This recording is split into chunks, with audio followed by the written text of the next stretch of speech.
All right. Everybody, we are live. It's Monday night, Vampire the Masquerade.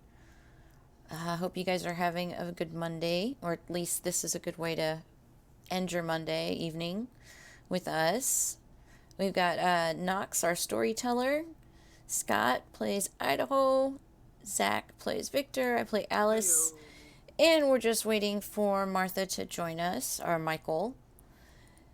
So, as we were going live, we got a new follower. My vision is terrible. Karam Go 3D. Cool name. So, thank you for joining us tonight. Getting a little bit of a late start, but everything should start rolling soon. How's everybody doing today? Have been eagerly awaiting to get back to this since last Monday when I got to, kill important people. We're still here, buddy. Well, I didn't have to work today, so that was a plus. All right. So, do we want to get into it? Sure. All right. Welcome, everybody, to our Vampire the Masquerade 5th Edition Chronicle, Philly by Night. Last week, session 31 this week. Last week, you guys finished off a two-parter. Ended up going to Elysium, picking a whole bunch of fights, starting a whole bunch of drama around the city. And then you managed to exit post-haste as Shaw attacked Elysium and murdered Thomas, the keeper. It has been a week since the events of that night. Oh. As I said in pregame chat, I did not get to update the map with all of the effective changes. I will get to that for next week. So, Yeah, let me fix the map. So functionally, as of now, the colorations on the map are merely suggestions. Many of them are quite different. So, in the week, it's been mostly quiet for the coterie. Lots of getting things ready at the club, getting ready to start a new business model, open it back up. You're not too far away from having your home back, as it were.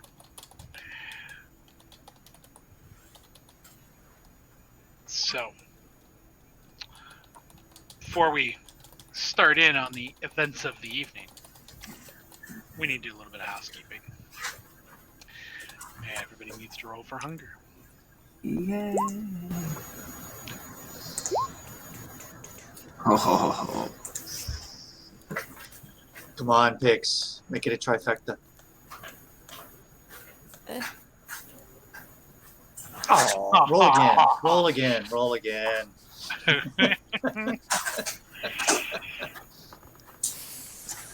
So, I have my moments. looks like Vic and Idaho are waking up, perhaps a little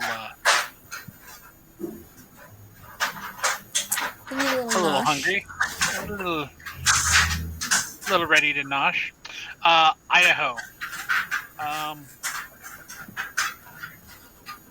you will not Is need that to background roll. on you, Zach? It is. Okay, It is. I'll mute him. There we go. Thank you.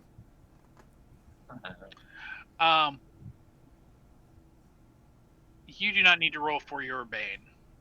Wonderful. As in the last couple days, Moira was able to catch you and presented you with a not exactly the most recent model ever, and it's not the most inconspicuous thing, but an actual hearse. Oh, nice. Lovely. Windows have been completely blacked out and covered. Again, not the most inconspicuous thing ever, but the back is completely empty and is completely ready to be, slept in comfortably. Awesome. Hiding in plain sight. So you now have a mobile home. Cool. So again, you will, at least for tonight, if you slept elsewhere, and do not need to make a roll for your bane. Cool. So as the night starts, there are no guests, no blinking lights, no voicemails, no explosions, no blood-curdling screams. It is, for once, a quiet night, which is good because Philly has seen not only the political strife from what happened at Elysium last week, but the results of Hurricane Ida have left many parts of Philly flooded. And of course, there are still the virus to deal with. But those things are mostly inconsequential for Kindred. Even the water, as being underwater, does not bother you. So, you have a night that is not starting at the behest of anybody else. So how do you want to start your night? Idaho, what are you doing? Well, I guess I'm gonna get in the car and drive to the apartments. Okay, we'll assume that we'll assume you were already Nice. there. Okay. I guess. Is anybody around? Is anybody up yet? What's going on? So far, Vic is up, Al's up, Kai is up. The ghouls are all awake. Many of them are getting up and getting ready to go do some more work on the club. The only person who has not yet roused from their beauty sleep is Michael. So, do we have any news from the ensuing week about anything that's kind of happened after Elysium, or are we just kind of trying to figure that out still? The major things that you would be aware of, one is that Center City is no longer considered Camarilla territory. It's considered contested territory now. The attack from Shaw has greatly weakened Camarilla prospects across the city. The combination of you guys basically standing up and having Carmine voice his lack of support for the Ivory Tower within Philadelphia, combined with the brutal attack at Elysium and the murder of Thomas, the Camarilla are on their back foot. Okay. People who might have been willing to acquiesce and say, well, he's Prince, so maybe he does have praxis. A lot of those people are, if he can't even hold Elysium, then he doesn't deserve to, to have control over the city. On the other That's hand, what we've been saying. On the other hand, the Anarchs don't look any better, particularly the out-and-out infighting that was demonstrated at Elysium has kind of left everybody being like, they don't have their affairs in order either. The only one who really came out of that smelling like a rose was Shaw and the Savant, who went from looking like maybe they were down and out to, with a single effective stroke, looking back like they're the primary major player in the game.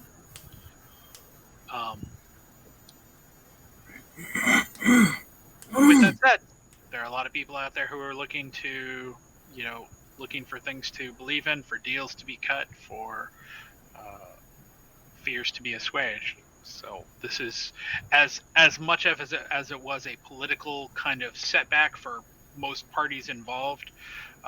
It's also a lot of opportunities have now opened up, particularly on the front regarding the Camarilla. Charles is currently in hiding. Okay, so I mean, I guess I'm gonna go look for Vic and Al and see what they're up to, so we can just kind of have like a little chit chat before the night carries on. Okay, Vic, when you wake up, what are you doing?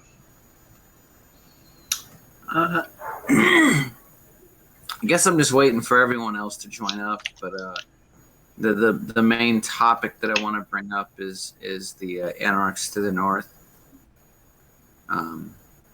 The ones that said that we never reached out, but we never even knew about them. So it makes me wonder how many other anarchs there are across the city that might need our help, and if we can also reach out to those in the north.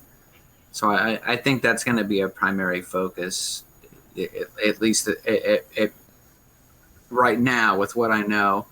I'm thinking of like just trying to reach out to the other anarchs and like hopefully grow our ranks and make the fact that Michael is the the Baron means something, because ever since she was appointed Baron, we've had like all this shit thrown at our doorstep. So hopefully maybe we can do something now while all this turmoil is up, especially while all the cameras is in chaos. Alice, what are you doing as your evening begins? My usual babysitting Ruby, like making sure she hasn't gotten in any fucking trouble. Last week with Ruby has been very low key. She has turned from being kind of rambunctious to a little paranoid. She is very, very hesitant to leave Lane's apartment, let alone the apartment building itself. All we had to do was tell her there was a blood hunt on her the whole time, and she would have just stayed put. I'm just kidding. That's not right, man. That's not right. She is in as good as spirits as one could expect given the circumstances. However, it is not entirely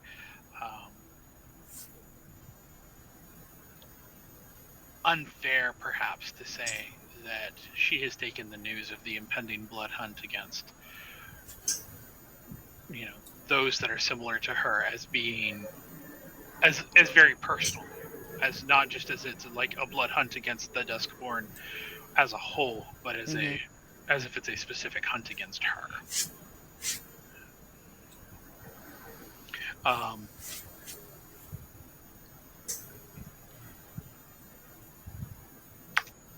On the flip side of that, however, Lane, very privately, is exceedingly happy about the whole situation because it means she doesn't have to babysit Ruby quite so much. Like, I know, we're all home now, damn it. Coronavirus for vampires. Time to quarantine. It's not entirely wrong. So, the three of you gather up. Are you, just as a question, are you also inviting Kai to this, or are you going to leave her? No, I think we'd established that Kai was a member of our coterie, so I think she would be included in whatever discussions we had. I don't think we'd leave her out of anything. Okay. Idaho would definitely check in on her. Now she has the room to herself. And she has still left she has still left that room that you were residing in, basically untouched. it is still yours. You still have a key. When you see her, she definitely makes sure to let you know that is still your room. Cool. But as you go into the apartment, she is constantly painting. In fact, the walls are covered in murals that are actually been put straight onto the walls. There's it goes up onto the ceilings. In some places, it looks like it's maybe 2 or 3 layers deep, where she did a piece of artwork and then she did another piece of artwork over that and another piece of artwork over that. And see, this might be worth something looking into on its own. So she is definitely she is kind of reticent also to leave, to go very far. Right. And I mean, I'm always going to let her know. Right. I want her to feel included. If she doesn't feel like joining us, that's okay. But especially, I keep thinking back to the conversation I had with her, and she kind of said she wanted, how could she be a part of the group? How could she pay us back for helping her out? So I'm always going to keep her in the loop and say, we're going to have a discussion. You want to come join us? And she does. She is happy to, at least tonight, to actually come and to join the other 3 of you. It is, however, at this point worth noting that that her apartment and your apartment by kind of extension is by far now the most colorful, vibrant apartment in the entire building by a very vast long shot. That's a party apartment now. That's awesome. Yeah, I thought about the subway thing too. But so is there anything significant in any of the stuff she's painted? Is there anything that looks like she's painting vampire lore, or is it just stuff? It's stuff. I mean, there's some of it's is kindred related. It doesn't seem to be like lore related to kindred. Like, she's not painting Cain. But it would be difficult to miss some of the subtle and not so subtle imagery as being definitely related to kindred. Although, of course, if Cain were to walk in and see it, they might assume that it was being done by somebody who is, tabletop RPG fetishist or a drug addict or. Gotcha. Yeah, do we still have pictures of the stuff that was in the subway? Ooh, that would be hard to say. It was all on our old phones, wasn't it? I was going to say that would have been on the old phones. Yep. So, now you might still be able to, if, well, I don't know, because the person who was taking pictures weren't they mugged for their phone by you and then later Andrea? There was also another encounter with Al at the bar with the people who originally had the photos, and I'm not sure if they sent all of the original photos or if they just sent the new ones. Yeah, they were kind of my regulars. So. Yeah, so when the club opens, you might still have a way to get some of those images back. I'm also going to shoot a quick text to Sunny. Okay. And just, say, good morning, smiley face, haha. Do you guys happen to have any of the pictures of the paintings that were done down in the subway? Basically just ask her if she has any of that stuff. I'm kind of curious to show that to Kai and see what Kai thinks. That's all. About the images from this. You don't get an immediate response back. Yeah. Not unexpected. So, how do you all want to start your evening? Well, I've got a little itinerary. He's taking notes. Actually, that number 1 was something I was really curious about because, again, Idaho still doesn't really know how these things happen, with the vampire politics. I was kind of suspicious myself in Idaho. It's like Shaw just showed up and attacked us at a very convenient opportunity when everybody was together in the same place underground. How did he find out we were all there? I don't. So, I'll let as, Knox. well, I was going to say, as a storyteller note, Elysium is not considered a private event per se. Elysium is usually a reasonably public, parentheses, quotations, exclamation points, a reasonably public event when it comes to kindred. Because it's a place where they go to air their often to air their grievances against other kindred in front of the prince. So the fact that Sean knew where Elysium was is not is not particularly a difficult way to figure out. Now, how did Shaw get inside? That's a completely different matter. Right. Because obviously, oh, sorry. Go ahead. I was going to say, because the coterie has been told previously, or at least Michael had been, and I know Michael shared it, that that Elysium was warded against Shaw, that Shaw had been plotting attacks against Elysium and had been unsuccessful because of those wards. Yeah, because in Idaho's limited concept, let's say is this something we could reasonably assume Idaho can ask Vic and Al, and Al would be able to tell him that because they've been around longer? Yeah, anything. So, because they've been around longer, and also because of Al's having a reasonably decent knowledge of the occult at the very least, the ability to kind of discern vampire politics and Elysium would be within her wheelhouse. Okay, so I mean, I'm just spitballing here, but it would seem to me that Elysium is the prime way to off a bunch of vampires if you're inclined to do so.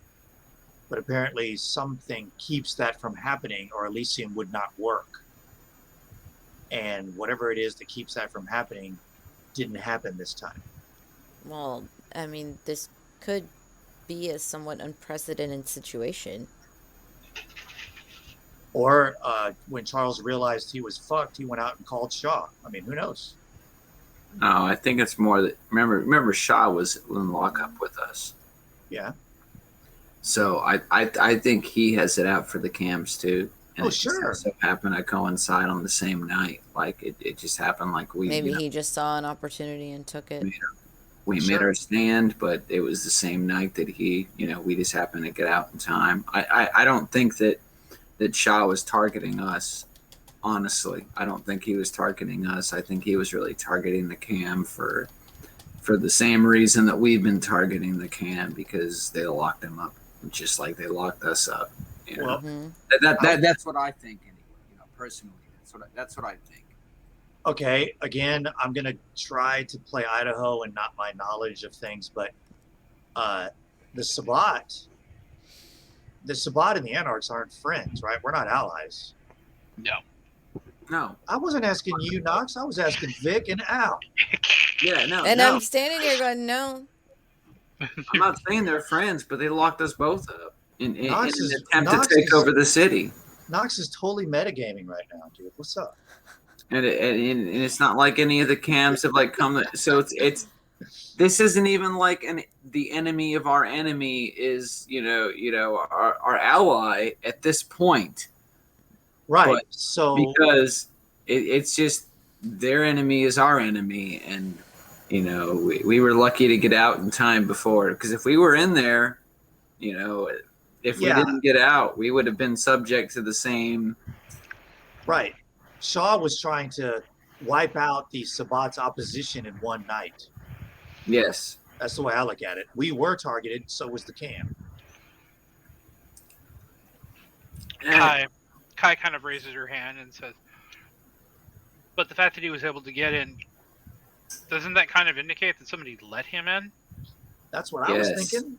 And Charles realized his plan went south. He looked like an idiot in front of everybody. He disappeared.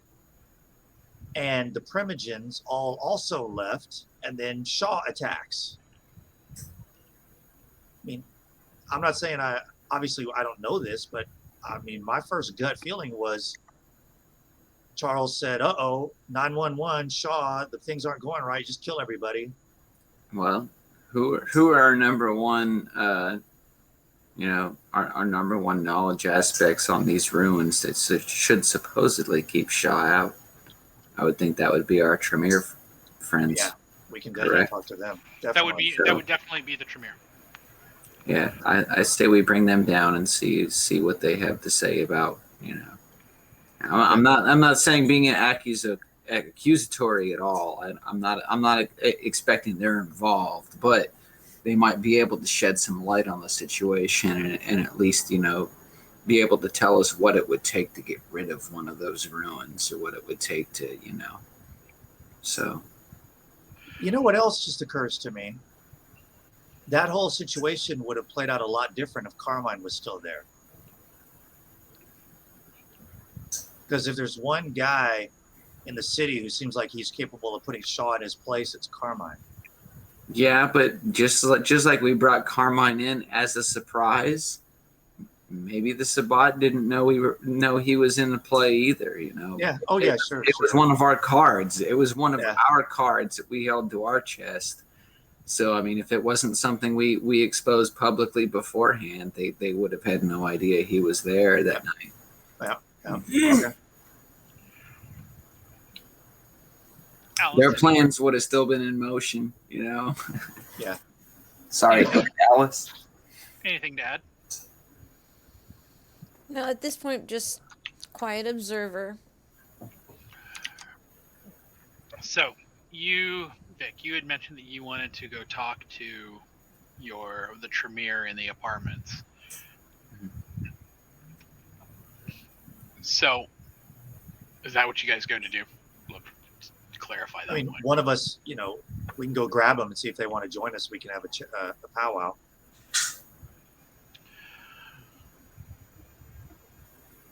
Is that cool, guys? Yeah, that's fine. Yeah, just. Okay, so who is going to go attempt to retrieve a Tremere? Not me. I'm too intimidating. I was going to say, it's a little bit like fishing for apples with razors in the mix. Yeah. Might potentially, Probably Idaho. Yeah, I'll go. I'll traipse up there. I'll mince over there and see what they're doing. So when you get up to the door of their apartment, the first thing that you smell before anything else is burning. Something is on fire. And everyone knows how much vampires love fire.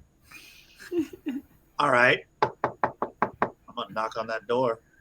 The door flies open. Backdraft. Idaho's dead. Okay, roll a new character. I got... damn. The coven are standing in the middle of the room, around what looks like maybe a quart kettle.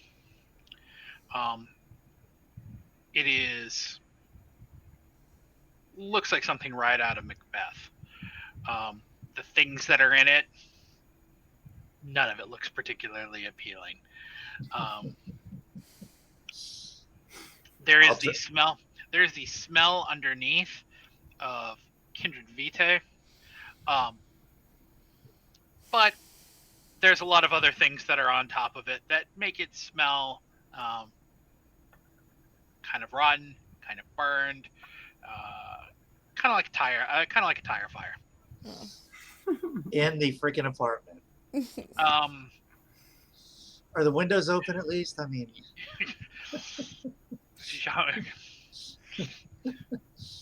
who's gonna complain? Management? I don't think Michael would be digging on this. So they open up the door. Who opens the door? Jean-Baptiste. Okay. When he sees you, he's like, Idaho, how can we help you? Like, am I interrupting? Are you guys, is everything cool in here? What's up with the fire burn and cauldron bubble? He's like, just Just doing some tests. Is Okay. there something that we can help you with? Hopefully. Was kind of curious if one of you guys or whoever would like to come down. We're having a little chat about what happened at Elysium, and we're a little curious because our understanding was that Elysium was warded from Shaw, and apparently this last time that either didn't work or went away. We're just kind of curious what your thoughts might be on how he managed to pull off what he did. So Jean-Baptiste steps outside and closes the door behind him and motions for you to walk on. Awesome. So he joins you guys.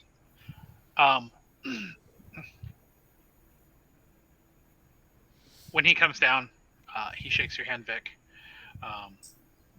and makes a big show, Al, of bowing and like kissing your hand as he does a big bow and curtsy.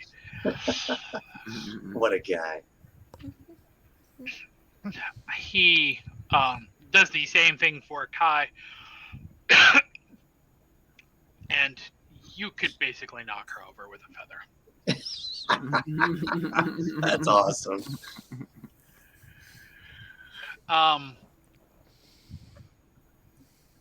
Jean-Baptiste says, we have been puzzling over this ourselves.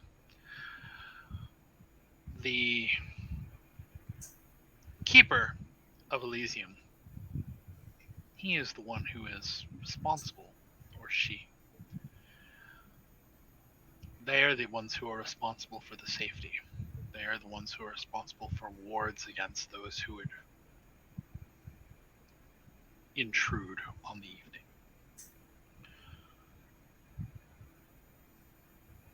So that these protective wards and sigils were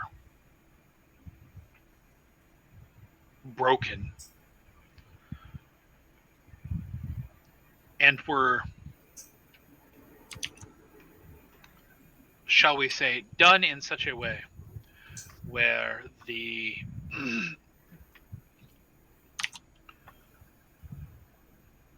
point of entry was mostly unguarded. The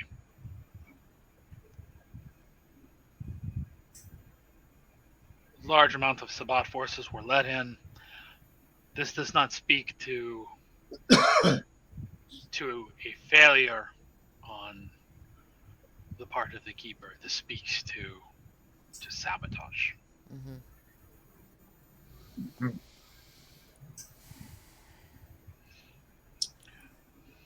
Interesting.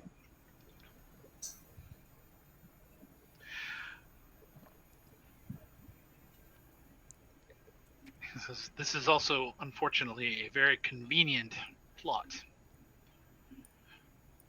as it allows those in the tower to point at those like us and say that we are responsible, as we point at them and say they are responsible. Yeah. The other, he says, we have also wondered one other thing. This act of Shaw's, this was not a small act. This was a very, very public, very loud thing that he has done. No doubt. We have wondered, was this in fact what was actually being done? Or was this the cover for something else? That's a great question. Again, there's no way to even begin to justify these kind of discussions. It's, circles and circles and circles.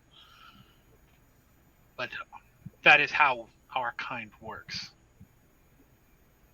We are deception. We are deception to kind, but we are deception and lies to one another. Well, I thank you for already looking into this, and I would ask you to continue to look into this, see what we can find out about it, and don't fear. From us, we don't suspect that you were involved. We If you have any issues or any threats, feel free to come forward to us and let us know about it. He thinks for a second and goes, my coven and I would love to see what happened to the runes at the Wall Street Theater, or the Walnut Street Theater, but given the scrutiny that is currently on that location, I doubt that it would be a easy thing for us to do. I'll see what we can do for you. Because if you could figure something out, that would be something of interest. I have a question for you, Jean-Baptiste. Go on. Are you capable of creating a rune that would keep someone like Shaw away?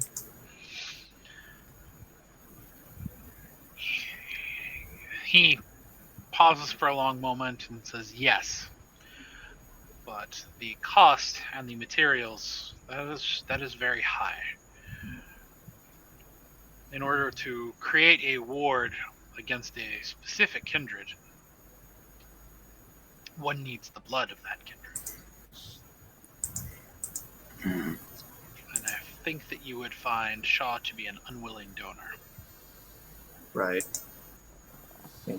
To say the least. So we still have that ward in New Rain, right? There is still you mean the giant one that's on the wall? Yes, that rune is still, whoever that ward is against is still. And we never figured out who it was against. Correct. Man, strange. Okay. All right. Well, I was just thinking, that it would be nice to have one of those wards on New Rain to keep that asshole out. Just, curious. Okay. Thanks. Maybe we can get a little bit of Roy's blood and make a ward against his ass. Would there be a way to deconstruct any of the runes to figure out who they're against?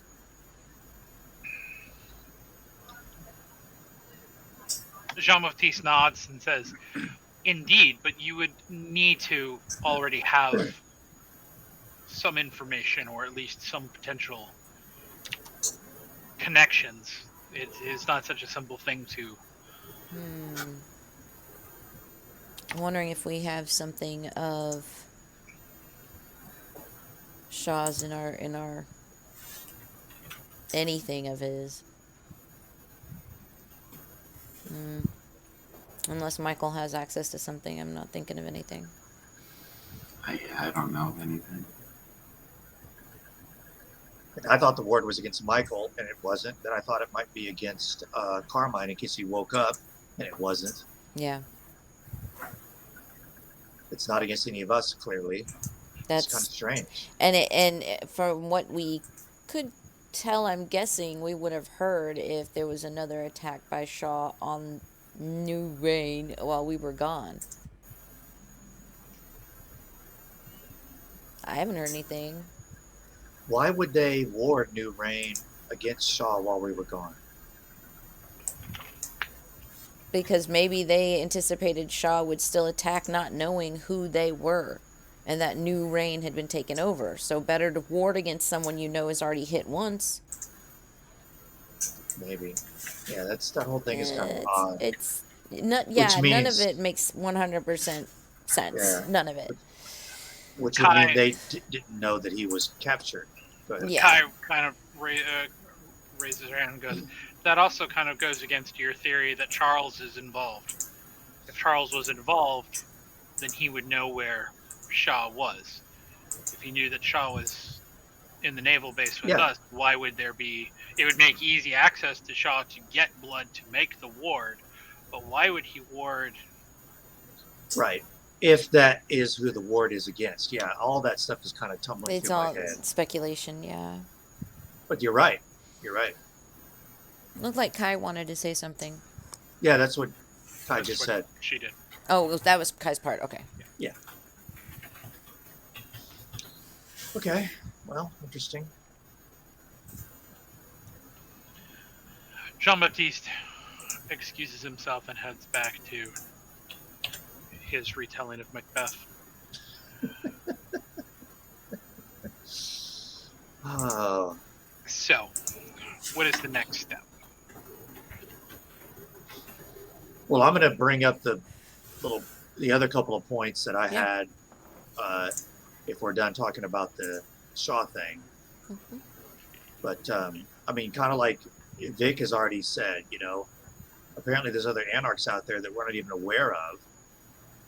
So, how do we find them and how do we, get them on our side? Facebook group. Yeah, let's do it. And I don't. Have we received any news, anything at all in the last week about whether or not the blood hunt against the Dustborn is actually happening or having any effect?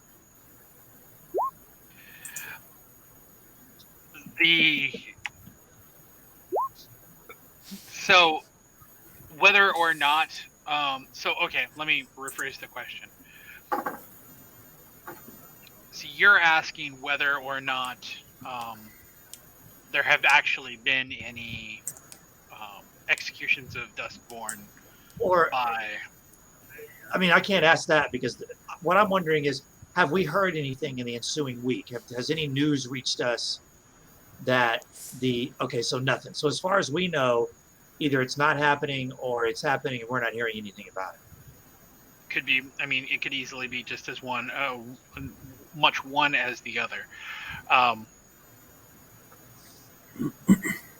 one hand, it would make sense that there was a delay after the attack, that they're kind of trying to figure out where their priorities lie. On the other hand, if the Scourge is going about her work and is murdering Duskborn, it's likely it's probably being about as kept under wraps as any other murder in the city is. Yeah, but and again, I'm not trying to coerce anything, but depending on how close of a community the Duskborn are, if they started dropping off, I just was curious if any of that would maybe reach us through the grapevine. That's all. Well, okay, so if that's the case, Idaho, what if we just send out some feeler texts to a few of our different pals?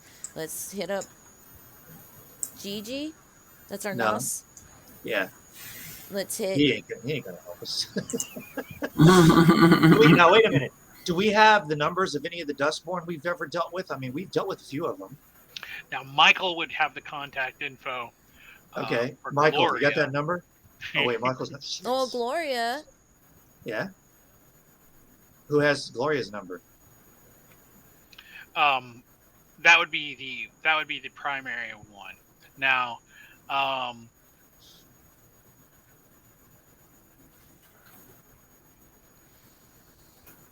yeah, that would basically be the primary, the only one who has point of contact.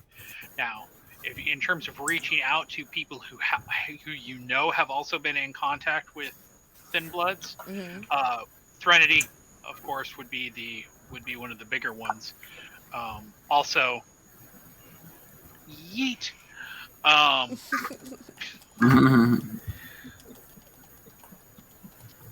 Sunny might have info. Noel might have info. Have info. I just thought of those two. Also. Do we still have any? We went to the Dustborn community a long time ago, and it was like just a regular community, right? Isn't that what happened? Yeah, you guys basically didn't find any, because they had come to you looking for help. Yeah. And then you guys didn't get a chance to help them, and then when you went there basically wasn't anybody there. It was just people. All right. Well, I'm going to also shoot off another text to Sunny, and unless Vic or Al wants to do it, shoot off a text to Nawal. I'll take Nawal. Okay. And basically, and then nice, Vic. Okay, hold on to that. We'll tackle that during the break, Vic. No rush. Okay. Because as a Bruja, I don't think you have access to Obfuscate unless you already have Obfuscate. I already did. had it. I already have it. Okay, but that's still, you had it from the one thing, but I think that makes it still would be an out of clan discipline. So you would be spending 7, not 5. I thought that was a clan. I'll double check, but Okay. Anyways, so Idaho, you said you're texting Sunny. What are you texting Sunny this time? All right, I'm going to send her another say, good morning, number 2. We were curious about if you know anything about where the Dustborn are now. We would like to try to reach out to them and help them if we can, considering all the shit that's been going on. Okay. Again, no immediate response. Okay.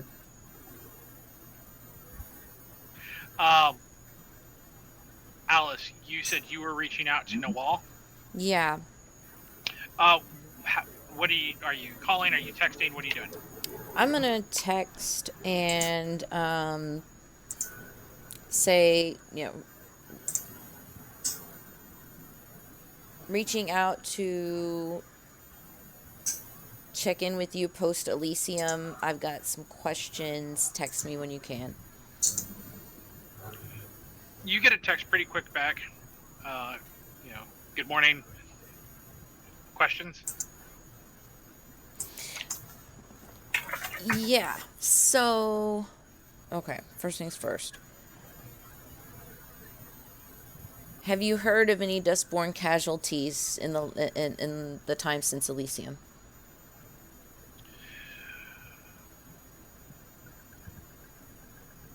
She responds with the number 2. Okay. La la la la la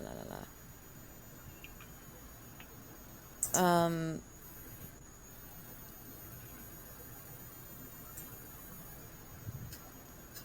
Okay, next text. We're working with the Tremere to decipher the sigils. Do you think you can offer help? I don't know what that would look like. I don't know if I'm wording She responds with, what do you need? The next to impossible blood of Shaw. LOL. Like, she's got to get that, like, I'm not at all taking this seriously at this point. The response is, got a gallon in the fridge. What you need? Right? I wish. Well, what would be nice to know is what was taken from him at it was taken from him when we were all captured. I mean, if there's a sample somewhere to be had. That's a good point. Damn, I wish we would have taken a sample while we had the chance.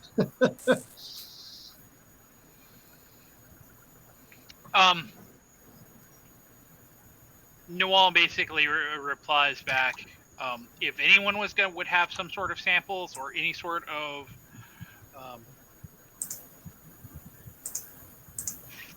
fluids, locks of hair, research samples, anything like that, it would have been the Second Inquisition in the naval base.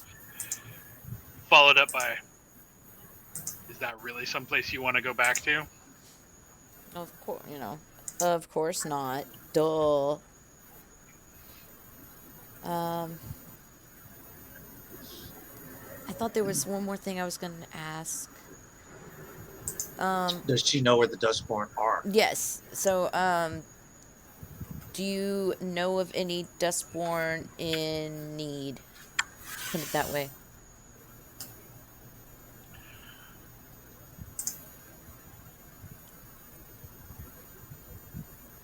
The response is, not in particular tonight. Okay. Keep me in the know. Please. Will do. So, let me ask a quick question, please. Was this like a little private thing that you were just shooting these texts back and forth, or were you kind of including us, kind of so we would know? No, I'm right out in the middle. I'll get in touch with Nawal. Hold on. Okay, Nawal just said. Okay. Yeah. So I'm not. Okay, so I want to jump in and say, Al, does she know anybody? I mean, I know she says not tonight, but does she know how to contact any Dustborn?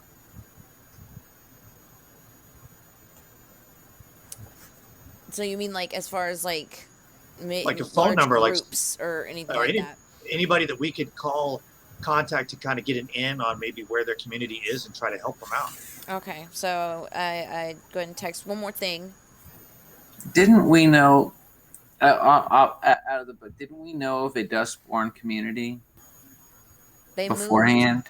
They picked Yeah, up and moved. moved. Okay, Before they picked up and moved. moved. Okay, I guess okay. they ran out of patience. That with makes us sense. to help them. No, yeah, no, that makes sense. I mean, move. Yeah. Okay, so I'll say and they were at the farm or They were up No, over trailer there. park? they were. They were like See at on a the trailer map? park, right? They were close to Sabine's club.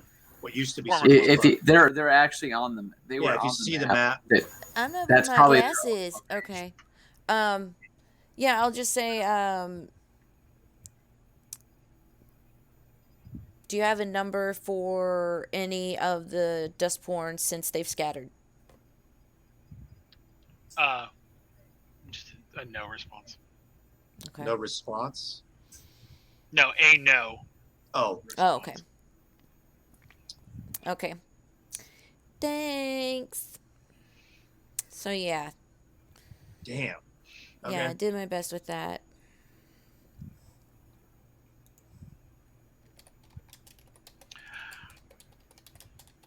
So what are we gonna do with our night? Uh I mean, if we've got nothing else to do, I kind of want to try and reach out to some other anarchs, see if we can find out some other anarchs across the city. The ones to the north would be particularly, Kind of raises her hand and says, well, if we're looking for Thin Bloods, why don't we go back to the last place that we saw them? we can try that. You mean the old community? No. When at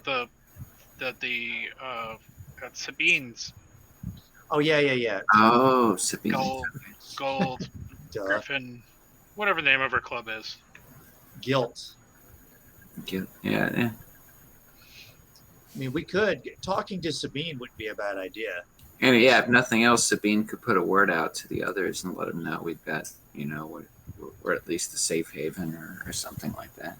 Now, do you guys remember? Did Carmine promise to pay her back for her help? Yes. mm-hmm. Okay, cool. Because I didn't want to show up at her place.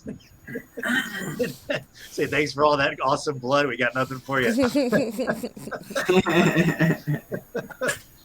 Well, yeah. I mean, do y'all want to step out to Guilt and see what we can do? It's not a bad idea. I'm down. See how Vic uses that new dance skill he spent all that XP on. Oh yeah. Oh, there it is. Oh, we just got 12 new subscribers from that, buddy. Keep it up. You can't see my feet, but I'm gliding. Oh yeah. He's actually quite the dancer. Okay, well, I guess we'll head over to Sabine's. Is that cool with everybody? Yeah. That's good with me. I get to ride in the back of the hearse. Oh, I'm driving? No. I get to ride in the back of the hearse. It's the only place in the hearse that I fit. Damn you. So let me ask another question. Okay. I know we had a few difficulties last time we went to Guilt.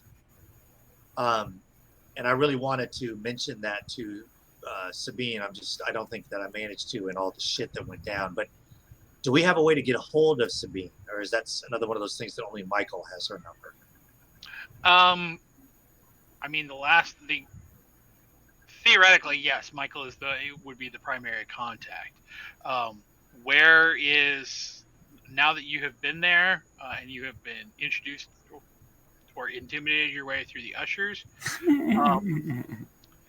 you might be a little better received. Maybe not. But we've never managed to get away for one of the three of us to contact Sabine directly. No. That's ridiculous. Just jump out of the car and go, Wait, "Heyo, us again." Yeah, we'll just really on. need to expand my list of contacts. I'll tell you. Wait, hold on.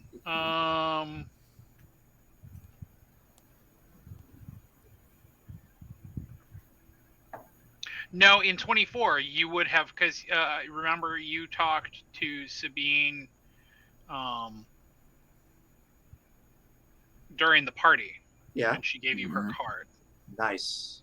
I was hoping we did something like Right that. before, or that was right before she went to go find Nora. Okay. Okay. What about Threnody? Do any of us have a way to directly contact her? Vic would. Vic would have a way to contact Raoul. I would have a way to Raoul. contact Raoul. Yeah. Cool. All right. As we're preparing to leave, I'm going to shoot a text to Sabine and say, good evening, Sabine. I hope everything's well with you. Myself, Vic, and Al are going to stop by your club this evening. You receive back, delighted. We'll see you when you get here.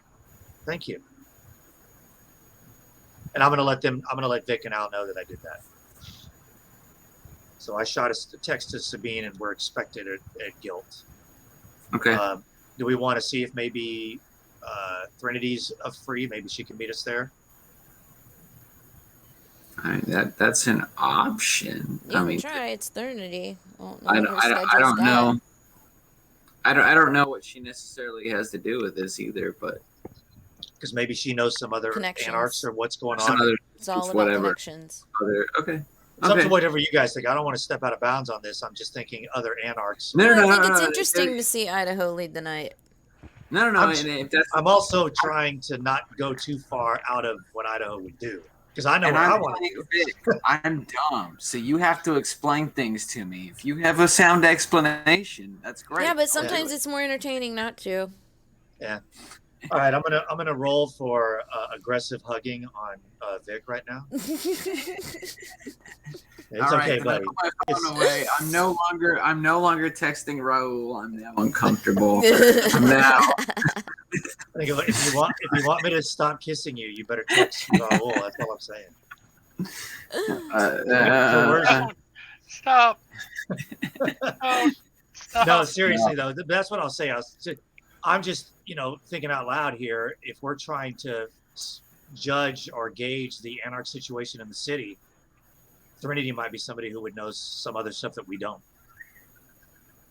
Now I'll send a voice text out and just say, making a play to unite the anarchs in the city. Didn't know if you wanted to join us at Sabine's. Didn't know if you and. Yeah. So you're texting Raoul this? Yeah, because I don't have Sabine. I don't have Threnity's number rather, so I just have Raoul's. Raoul texts you back almost immediately with a. Sorry, brother, handling things on our side.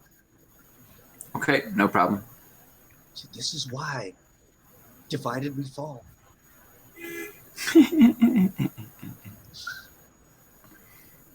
So no Threnody Raoul tonight. But... All right, well, let's head over to Guilt and see what trouble we can cause. So the ride to Guilt is a little treacherous. There's more than one or two occasions when you end up going up into an area, going onto a bridge, and then having to kind of back up and be like, nope, need to go through, find a different way through. It takes you a little longer than you would normally expect. I don't leave the helicopter. Ask Michael. Ask Moira for her to tell you. Yeah. What the fuck? Yeah. Can Vic just throw me and Al across the city so we can get there faster? I'm just going to start yeeting people. Yeah. Vic, what's your catapult skill? Fun. We're ready. It's super fun. The initial part, the flying part, is really fun. The landing, not so much. Lawn dart. Anyways, when you finally get there, it is. I will not say it's sparse, but it is certainly not as busy as perhaps the last two times that you have been there. Parking is not particularly difficult to get into. When you exit the car, one of the ushers shows up and says, "You're expected." Good answer. I don't say that. I just think it. Thank you. I'm gonna try to be polite. Um, and shows the four of you in. Oh, so Kai came with us. Yes. Awesome. Oh, never mind. I'll get back to that later. When you get inside the club, it is much the same kind of decor, same music, so on and so forth. But it looks like maybe it's a little bit of an off night. Not everybody is there. There don't seem to be a whole lot of, certainly not nearly as many kindred as one would expect.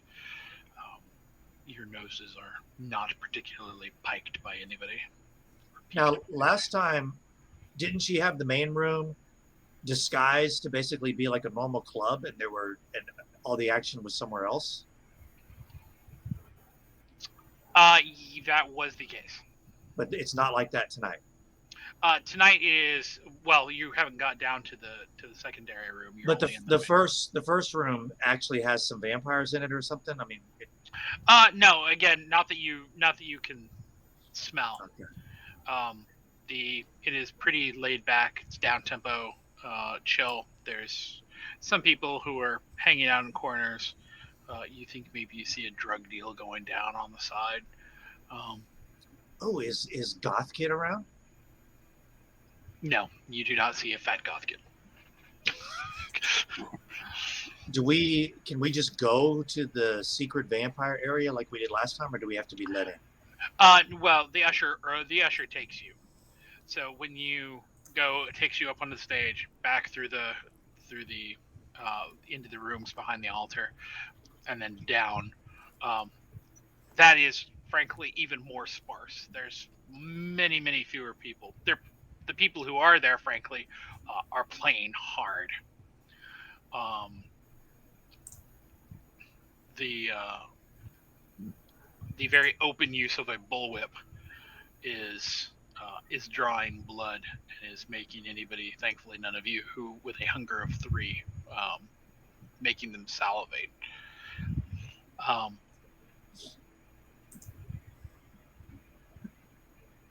When you get down, the usher leads you to Sabine's office. Oh, where Sabine is waiting. Nice.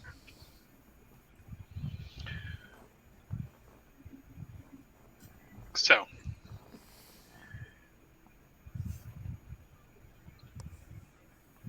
you get in.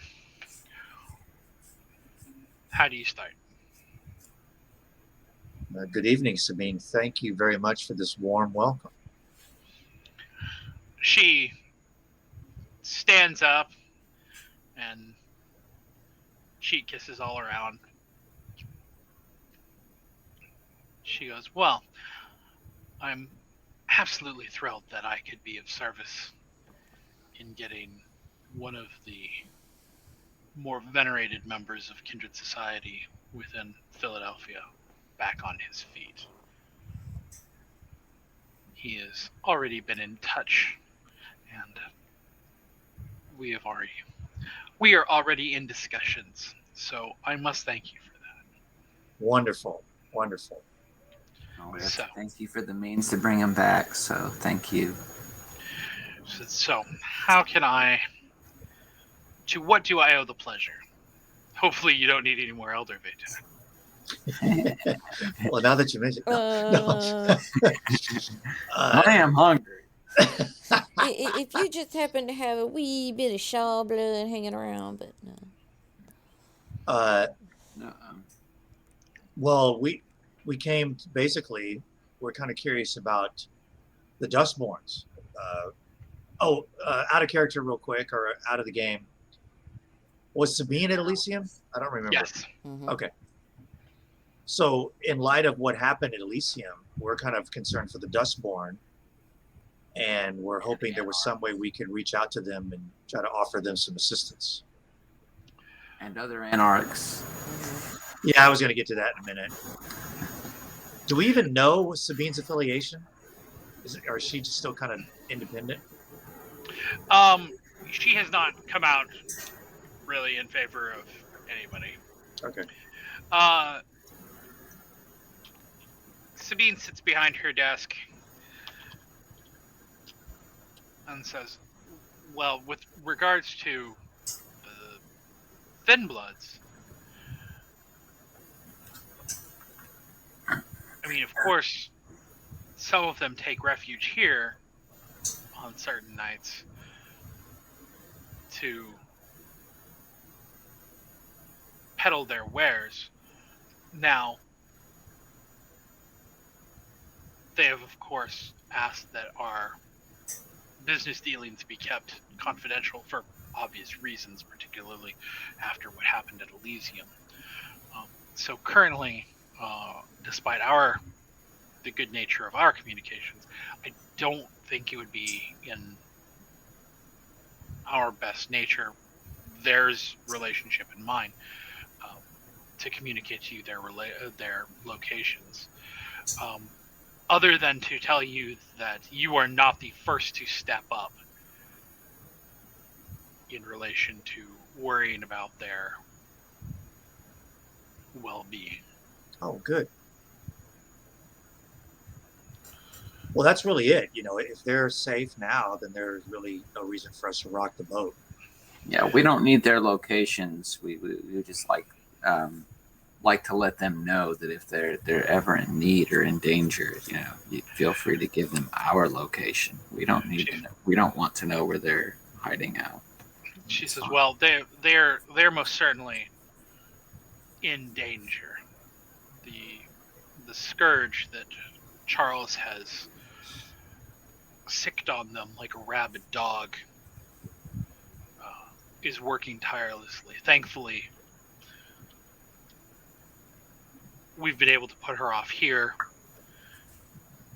However, she is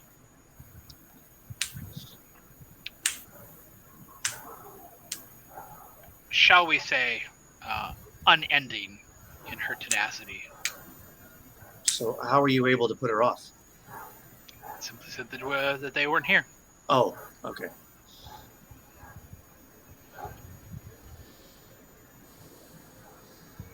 She is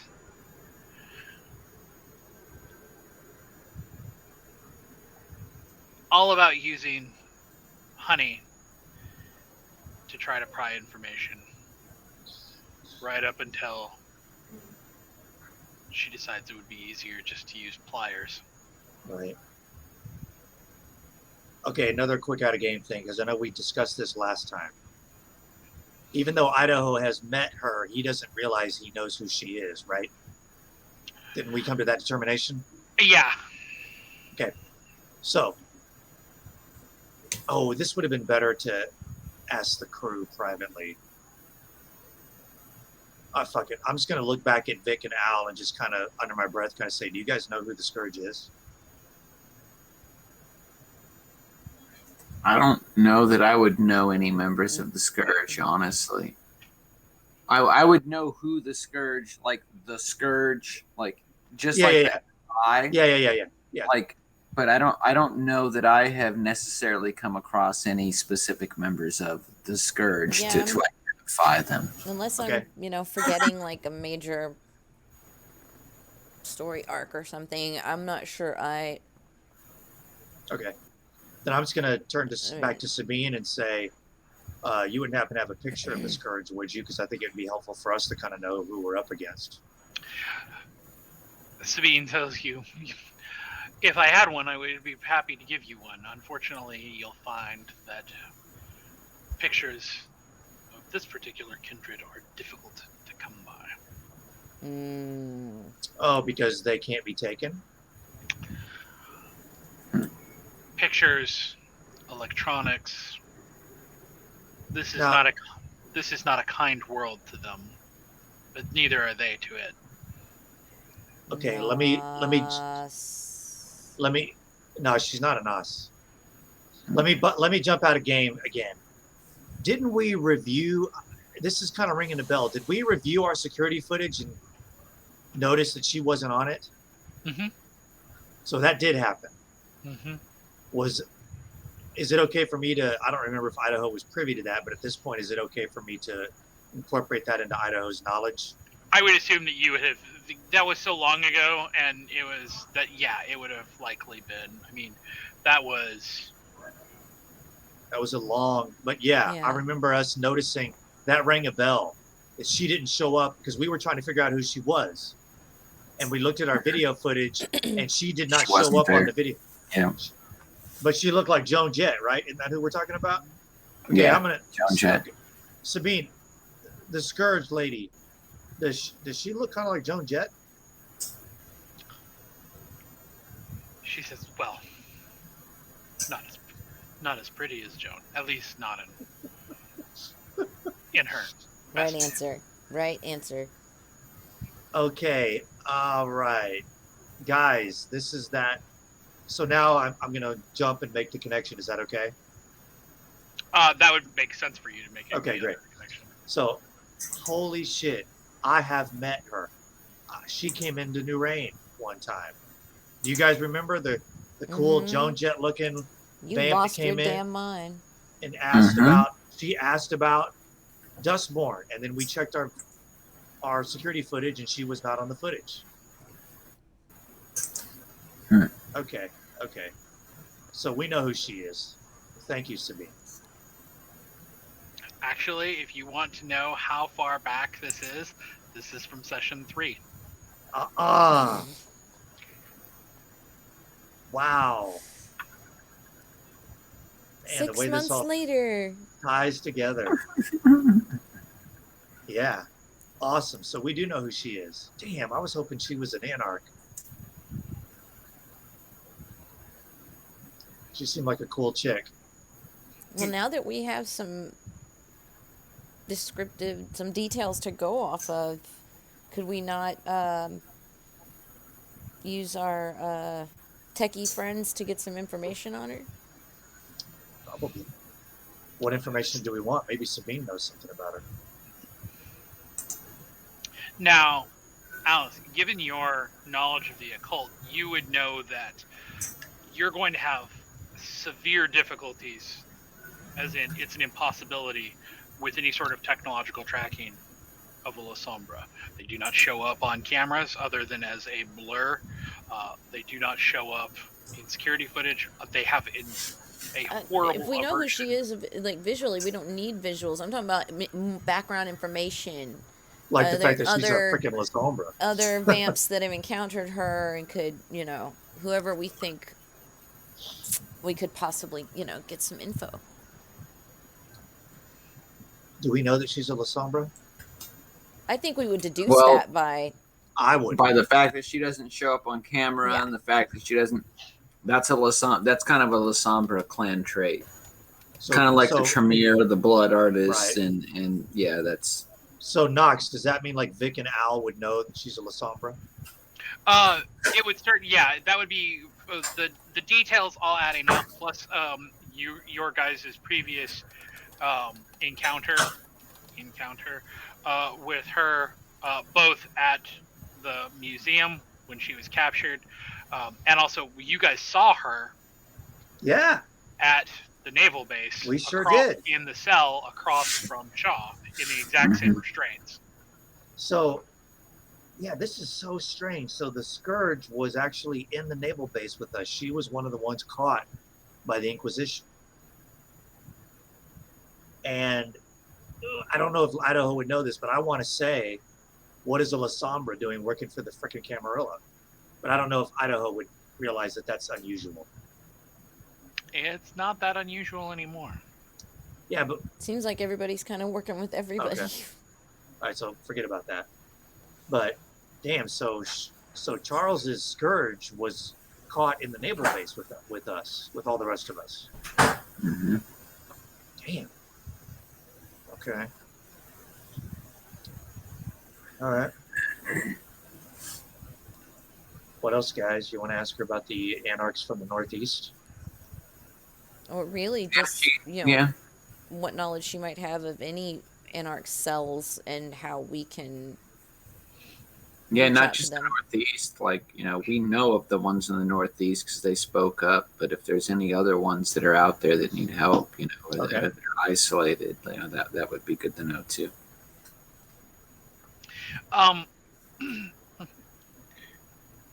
When you ask about other anarchs, she says, "Well, Trinity certainly could use your help. Yeah. The events that have left you guys on your back feet often left her worse off. You at least got to go back to your club. She doesn't have hers anymore. Says, as for the other anarchs, many of the ones that are up here in the northeast are, shall we say, less than thrilled with their treatment at the hands of the other anarchs that are within the city. And this, she says, this is often the biggest problem that the anarchs have. She said, the Camarilla present under one face, under the prince. His word is edict, his word is law. The anarchs, every couple blocks there's a new baron. Every town over, it's a new fiefdom. And as a result, everybody has conflicting interests, everyone fights under freedom, but it's just another kind of autocracy. What I don't understand was, it was hurled in our faces that even when Michael was the Baron or Prince, Baron, that he did nothing to help the other anarch groups. And it's like, well, first of all, most of y'all, we didn't even know you existed. If you needed some fucking help and you knew who we were and where we were, then you don't know what a phone is? Like, you don't know how to walk through the doors of our club where you would have been welcomed? So I'm having a big, like, I guess it falls into this ideal of, you know, block to block structures. And but again, were they, number one, do we think they were specifically speaking about the Second Inquisition? And if not, what the hell else are they referencing that they needed help, but that we did nothing to help? Do we know where they are? That's kind of one of the main themes of what's going on right now is just figure out who they are. Well, no, and what they need. I'm bringing Because this up to they seem like no. Hold on. So Alice, you're asking these questions directly to Sabine. Right, and even if not so much like a direct question, but just kind of rolling with this thought process to see how she responds to. So Sabine says, you have to understand that much like what Charles did at Elysium, declaring yourself as the Baron of Philadelphia, even for the brief time period that Michael did such a thing, means that whether or not he is aware of the responsibilities, those responsibilities exist. Fair enough. In such the same way as Charles cannot declare praxis because he does not have the financial backing, or he does not have the social backing of, or the political backing, the social backing. Michael coming out as the Baron of Philadelphia, even if it was an unintended consequence of actions he himself had no real interest in. True. Is still on par with Charles coming out and declaring praxis over all of Philadelphia. He claimed responsibility. Okay. In the eyes of many people. See, maybe I remember things a little differently, but I thought the title was thrust upon Michael. And it was the Baron of West Philadelphia. No, the Baron, his claim to the Baron of barony of West Philadelphia was after Threnody renounced that. Right. He became the Baron of Philadelphia, at least theoretically, when Threnody was out. Right. And that's what I'm saying. I mean, I can't speak for Michael or to Michael's experience or knowledge of this hierarchy, but it seemed like Michael had this thrust upon him. We were dealing with constant harassment by Shaw. and Carmelo, and Carmelo, yeah, Carmelo. then the Second Inquisition hits. It's like, where did they expect even Michael in his position to do anything when we could hardly cover our own asses? And that's true. I'm not arguing that. Yeah, but they probably don't care about that. Really don't. And that's actually. But that's what my point I'm getting to, Idaho, with you, is if they are already resenting us for shit we don't even know what we did, per se, other than insult them by Right. not reaching out, how are we going to get them to side with us or to work with us and to become a united anarch? Well, there's a couple of ways we could try to go about that. One way is to find out where they are, reach out to them with sincerity, and say, we would like to work with you because a united front is going to be better against the Camarilla. That's one way to do it.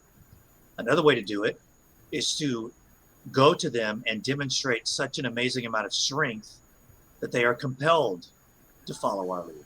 Okay, so wait, hold on. Question: Are you guys? Is this out of character discussion? This is in character. That was in character for me. Yeah. Mm-hmm. Okay, so when you say that in front of Sabine, her immediate response is to say, if you go to them with sincerity and say that a united anarch front is a stronger front, does that mean that you would be willing to accept them as the leading party and not yourselves?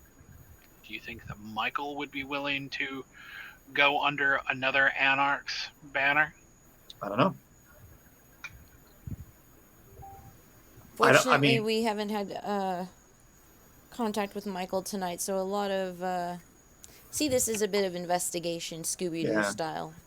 Funny you should mention that. I just heard from Martha. She's a wash tonight. She's what? She's a wash for She's tonight. a wash. She's not. Oh, we're so fucked. So here's what I would. I was just sitting here like, okay, come on, Michael. Here's what I would say to Sabine. Here's what I would say to Sabine after that. I would say, if we get bogged down with that, it has to be Michael in charge, then we're also going to just basically be doing the same shit of dividing the anarchs.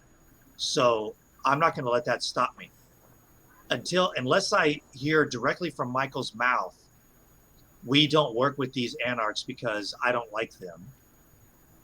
I'm going to continue to push forward because for me, it's about the anarchs uniting and stopping the Camarilla, not who the Baron is. The Baron needs to be the best Baron we could get.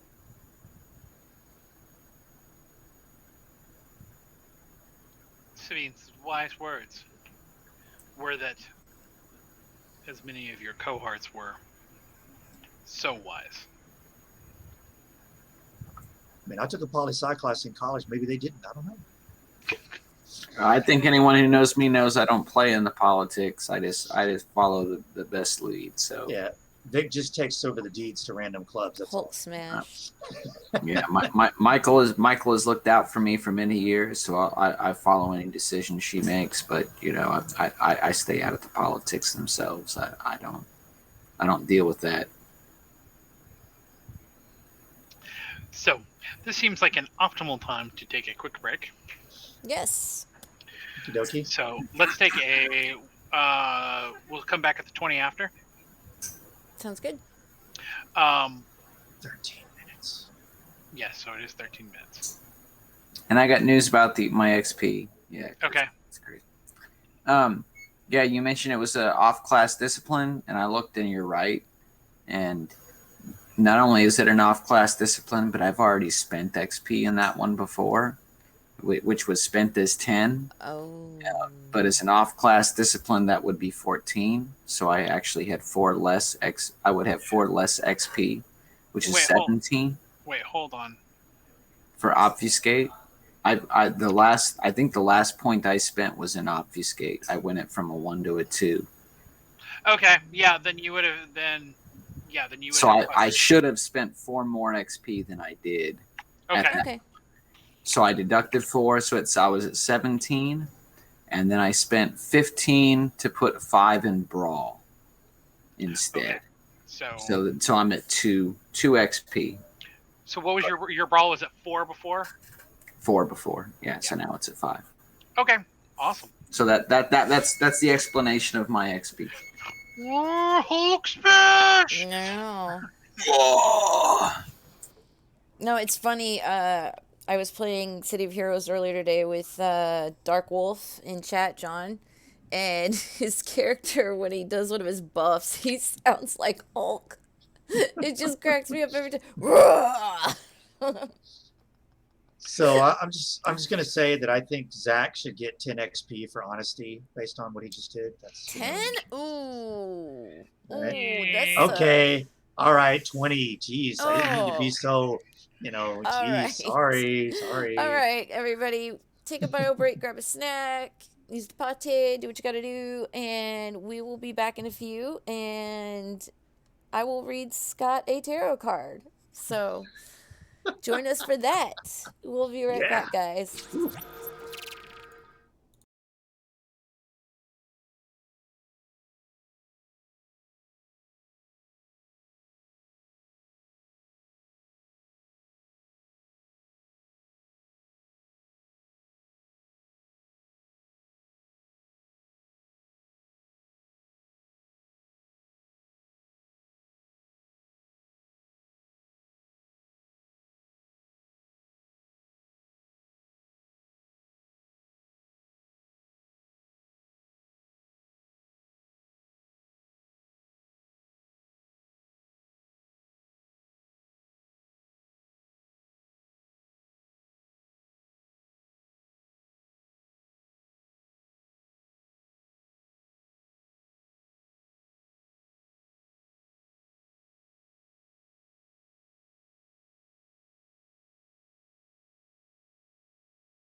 All right, we will go live. And earlier, Scott redeemed a 1-card tarot reading using my vampire deck. I'll show you guys some cards. It's a little bright in here with the light on. Let's see. Those are really cool. King of Cups. So, what I will ask you to do is give me a number 1 through 3 of times to shuffle. 2.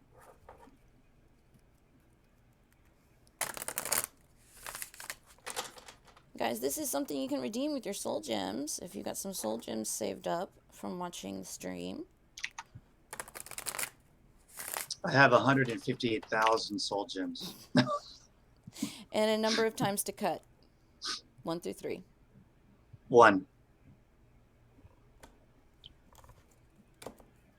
Okay. Oh my goodness. Is it the Fool? Yes! No! You're kidding I me. shit you not, fool. That's awesome. That is so good. That is freaking brilliant. So, yeah. So the Fool... This cracks me up. The unnumbered card and the card which became the Joker in standard playing cards. When drawing the Fool in any spread, we should expect the unexpected. Things may not go according to plan, and new opportunities and new horizons will be offered. This could be a fresh start or a change of attitude on our part, leading to sometimes surprising discoveries. The Fool card marks the start of the journey of self-discovery and can indicate nervousness, foolishness, naivety, immaturity, and lack of willpower and discipline. It can, however, also indicate confidence, fun, and idealism. The Fool suggests new beginnings, a new start, or even a new way of looking at an old problem, being careful, however, not to be foolish when faced with choices. We are being urged to move forward, to start a new chapter, maybe impulsively, and tackle something new, perhaps despite our conscious mind. Awesome. You Very called cool. it, sir. You called it. Thank you. A That lot was a lot awesome. of people weren't privy to the conversation that happened that we went before we went live, but that kind of just fit right in there with it. Like that was just All right. So,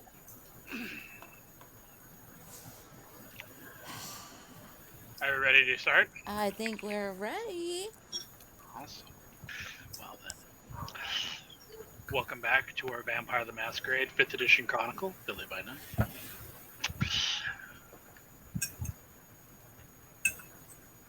Sabine looks at you, Idaho, and says, "You mentioned that you had 2 options for dealing with other anarchs that you were willing to pursue. Remind me what the second one was again?" A show of such strength that they would be compelled to follow. She says, "It is interesting that you should mention that." She said, "A pair of unruly anarchs, not like yourselves, happened to come into my establishment several nights ago, before the unpleasantness at Elysium. And let it be known that they were anarchs of West Philly who held no allegiance to the Baron and thought that they could cut their own bit of cloth.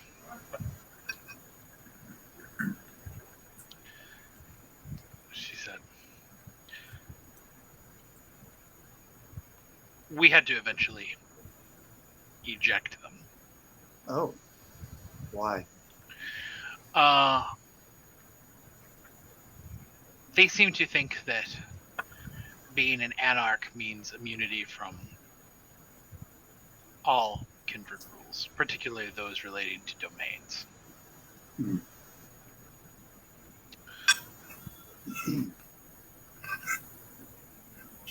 I think, given that they are in your backyard, that these would be a worthy place for you to test your attempt at leadership like this. Okay. She writes an address on a slip of paper and slides it across the desk. It is a wrecker service called 10 Toes, as in TOES, down. That is not very far, frankly, from New Raid.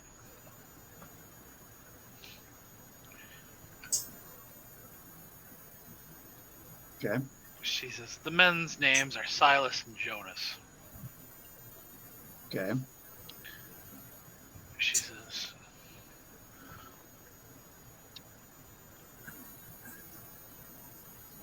well, they did not name any of you three by name. They made it very clear of their disdain for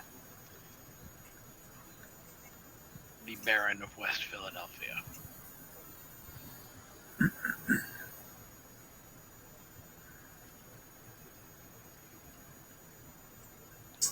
Says, if you are looking for a place to start, perhaps putting your own backyard in order is an excellent place. Would we have recognized these two guys from Elysium? You would not have seen them at Elysium. Okay. In fact, in all the time that you've been with Michael and working at New Rain, you've never heard of these two ever. Okay. Is there anything else you might know about them that might help us out here? I mean, were they difficult to eject, or did they go along with you when you said get out, or how did that go? They had to be ejected by force. But they were ejected. Okay. Okay. So I guess they were pretty loud about their whole purpose. I mean, that's not like something you just come out and say. They were trying to show off a little bit. That is the general feeling that we got. We humored them, of course, for a short time period. But once they started subjecting other customers to their rowdiness, then it was time to go. Any idea what clan they were or clan they are? I believe they are both Bruja. Awesome. Boy. Sounds like I need to pay a visit. Yeah. That's great. I mean, I thank you very much for the tip. You're absolutely welcome. If you do decide to make their acquaintance, please let them know that they are no longer welcome in my establishment. Okay. What if we get them to clean up their act? Still not welcome. Okay. What else do we have, guys? Is that everything we needed from her?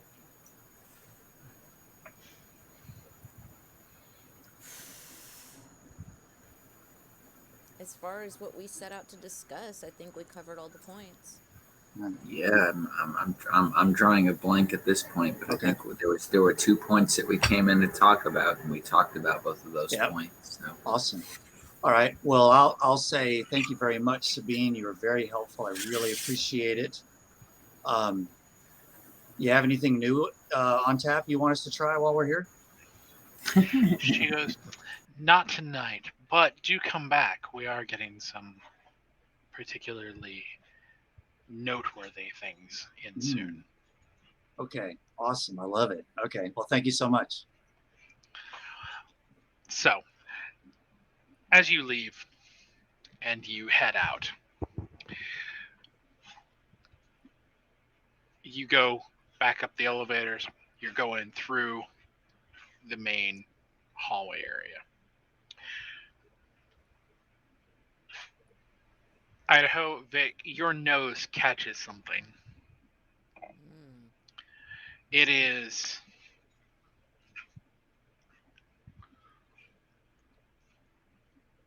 something that is halfway between kindred and human. Like maybe a thin blood. So, the question is this a lead you are going to pursue, or are you going to head on to deal with? Let me ask something really quick out of game. Sure.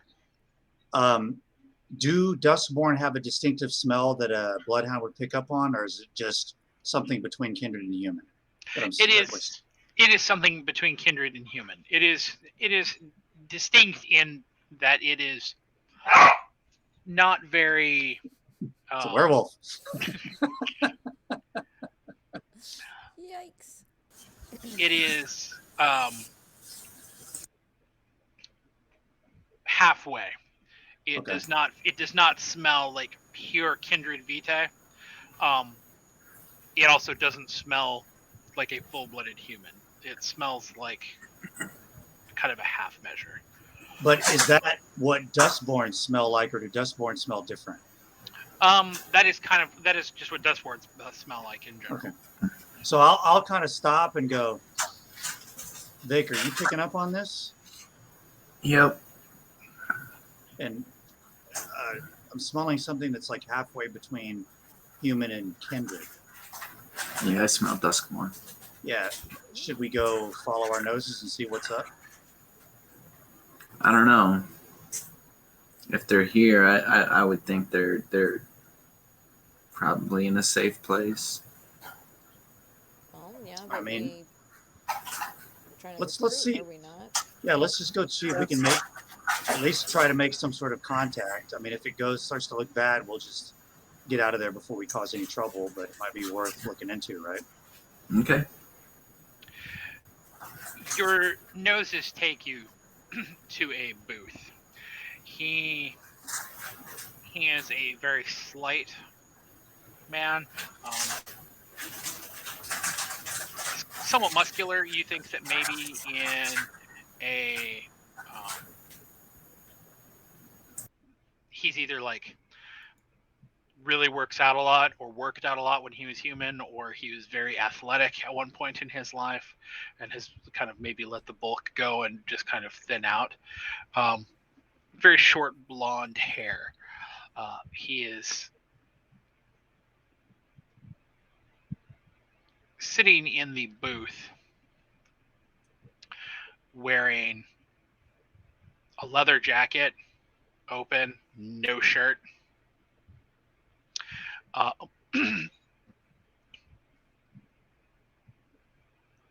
And his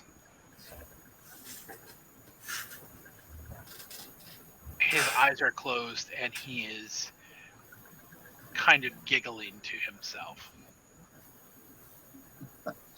Oh boy. Is he floating? No. All right.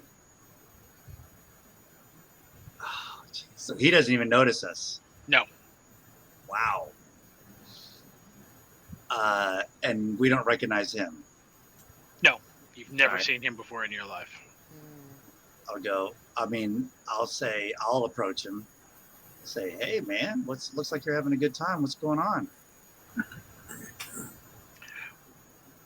He opens his eyes, and his eyes are completely bloodshot. His eyes are completely bloodshot, and his pupils are narrowed down to pinpoints.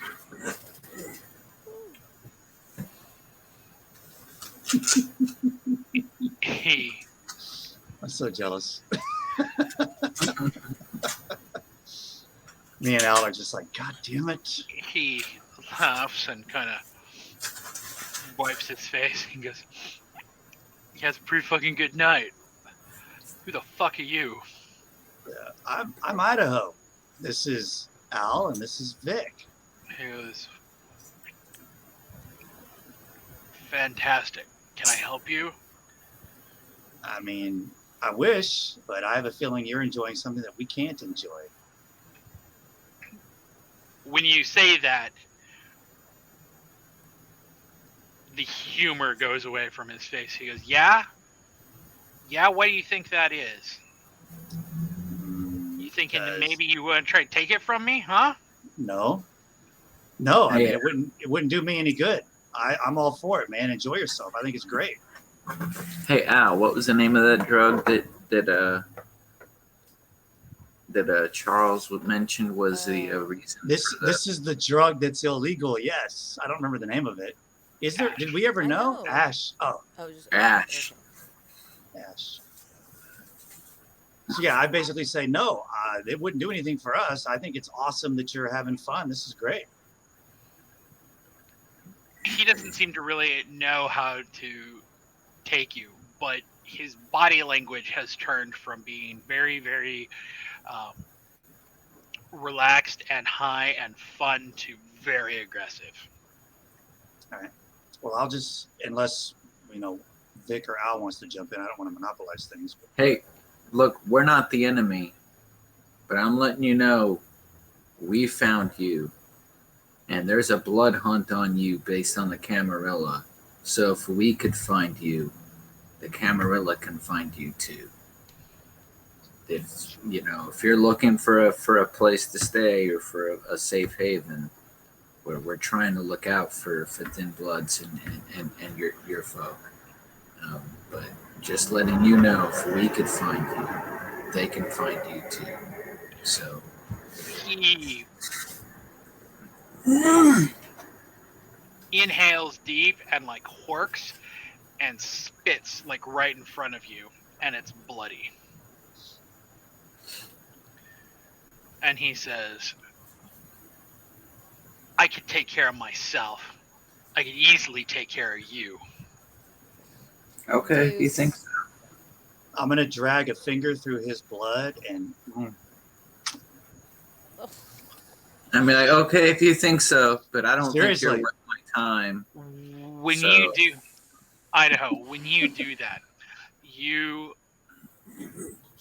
catch, it's a flash. It is something that you've never seen before.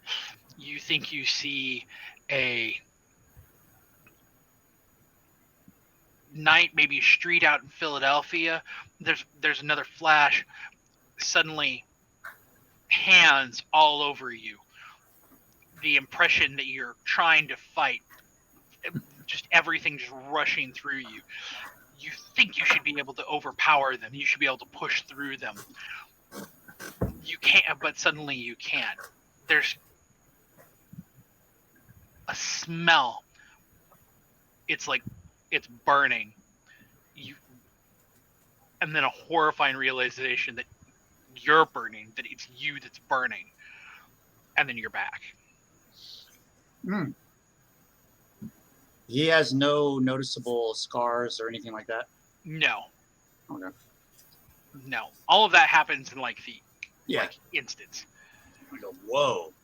Do I realize by the look on his face that he's been somewhere else for a second? Yeah, you Haha, immediately. now you know what it's like, motherfucker. I go, Al, you want some of this? And I'll drag my Hell finger no. through it. Keep your nasty shit. All right. No. Does it happen And again this if I fool do that doesn't again? seem to want our help. No. So honestly, at this point, Alice is kind of checked out. I'm just watching the two boys like, okay, All right. good luck. All right. Yeah, Well, then my response to it was kind of like, okay, you can think that, but I don't think you're worth my time. So I'm kind of moving on. Like, if he's not responding, he's a lost cause. Fuck him. well, I'm not going to give up that easy. And I'm going to if you want me to make a roll out of it, I'd be happy to. but I'm basically going to say something like, I understand you want to be able to stand on your own 2 feet. I get it. Nobody can survive alone. Nobody. And in your situation, there's something really strong, really powerful that's hunting you down. So, hey, man, if you want to stand alone and die alone, that'll make a good story. That's cool. But if not, there's other people out there that are concerned. We don't even know you, and we're concerned about you. So, take that for what you will. You can watch as dude is just not comprehending what you're saying. Either a combination of not smart enough or too high to make the connections. But he's like kind of flexing and being like, yeah, I'm not strong enough. Why don't we test that outside? We'll see exactly how strong I am. Okay, let's go.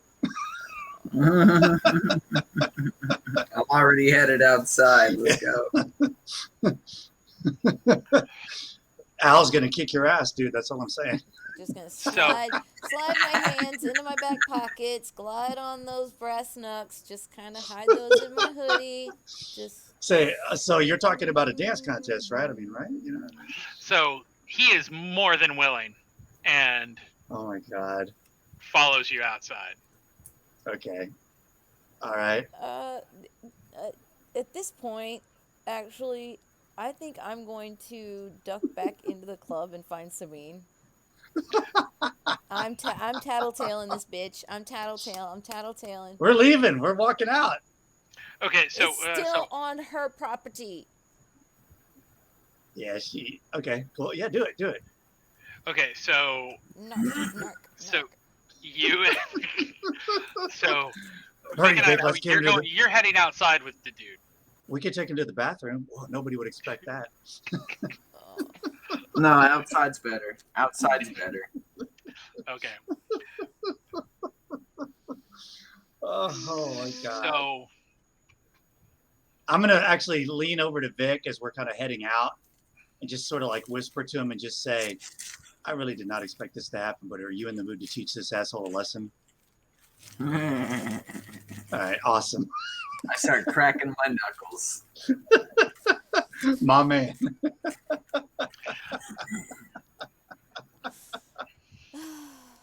I hope I don't rip his head off. Me too. Don't want that to happen. Oh my god. Well, if you do, we'll just collect a bounty from the cam, I guess. So that's really going to help you in your endeavor to unite. Join us or get your head ripped off. I mean, that compels people. Okay, so question: are you going to let him take the first shot, or are you going to attempt to preempt this? I'm going to let him take the first shot, and since my specialty is grappling, I'm going to attempt to use it, as a way to just grapple him and just pin him down. Let me just kind of clarify what you're going to try to do. When he tries to attack you, you're just going to try to grab him and pin him down, right? Correct. I'm trying to use his attack as a counter. Okay. So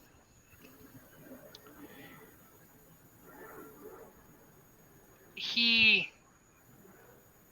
roars, which sounds reasonably funny, as it sounds like a mid-20-something college student in the middle of a mosh pit screaming with no one else around.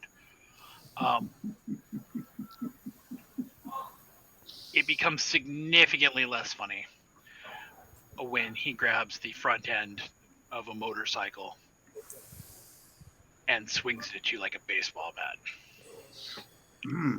Awesome. So his roll. Now I'm sitting here looking for the roll-in scripts because I don't have that shit memorized. I don't know if I can claim this. While in route to find Sabine, I'm gonna take my phone out and actually be typing like front of the club, 911, like shit's going down in your parking lot. If GM will allow that.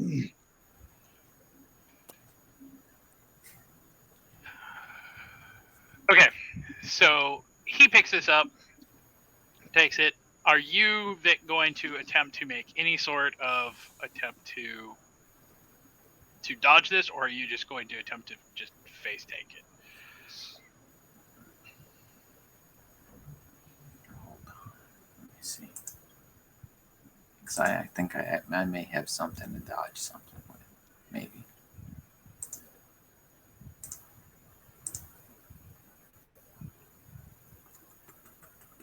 So, oh no, it's just no for lack of cover against fire attacks. Okay, never mind. No, I don't have anything. I'll just try to take the motorcycle. Screw it. So you're going to attempt to like grab it from him in mid swing. Yeah. Let's. Okay, so that's going to be. I would say that's going to be strength and.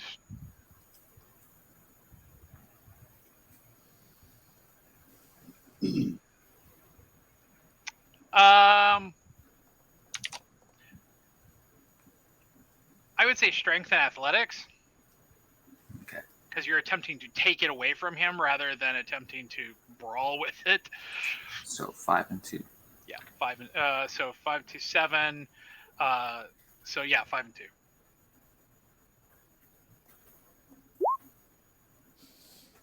Oh my god! Christ. Oh my god! Oh, Vic! Oh my god! He's dead. The Oh guy's my dead. god! Oh, jeez. All I can say is I wish I was there to see that. Sorry. I need to make like thank you like sorry cards to like drop on bodies when I sorry. So, Oh my god. Vic.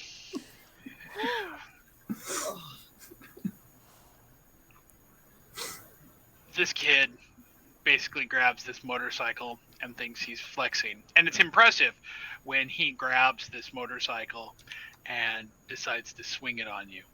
It becomes significantly less impressive when you catch the motorcycle in midair, because he's swinging it like it's a baseball bat. So when he swings it, it's like an overhand swing. You basically catch it with your hands and just pile drive it right back into him, right into the ground. Oh. You know, someone a new motorcycle. Yeah, the bike is done. The bike is crashed. Michael will pay for that. It's all good. The full strength of Vic's strength, it might as well have been a car accident, because Oh he my just God. basically just pile drives this thing right through this My kid. heart. What happened to the guy? He's like, Bugs Bunny when he's just been whacked into the ground and just, just shoulders and head sticking up. They just Yeah, made no, blood he's like- pancakes.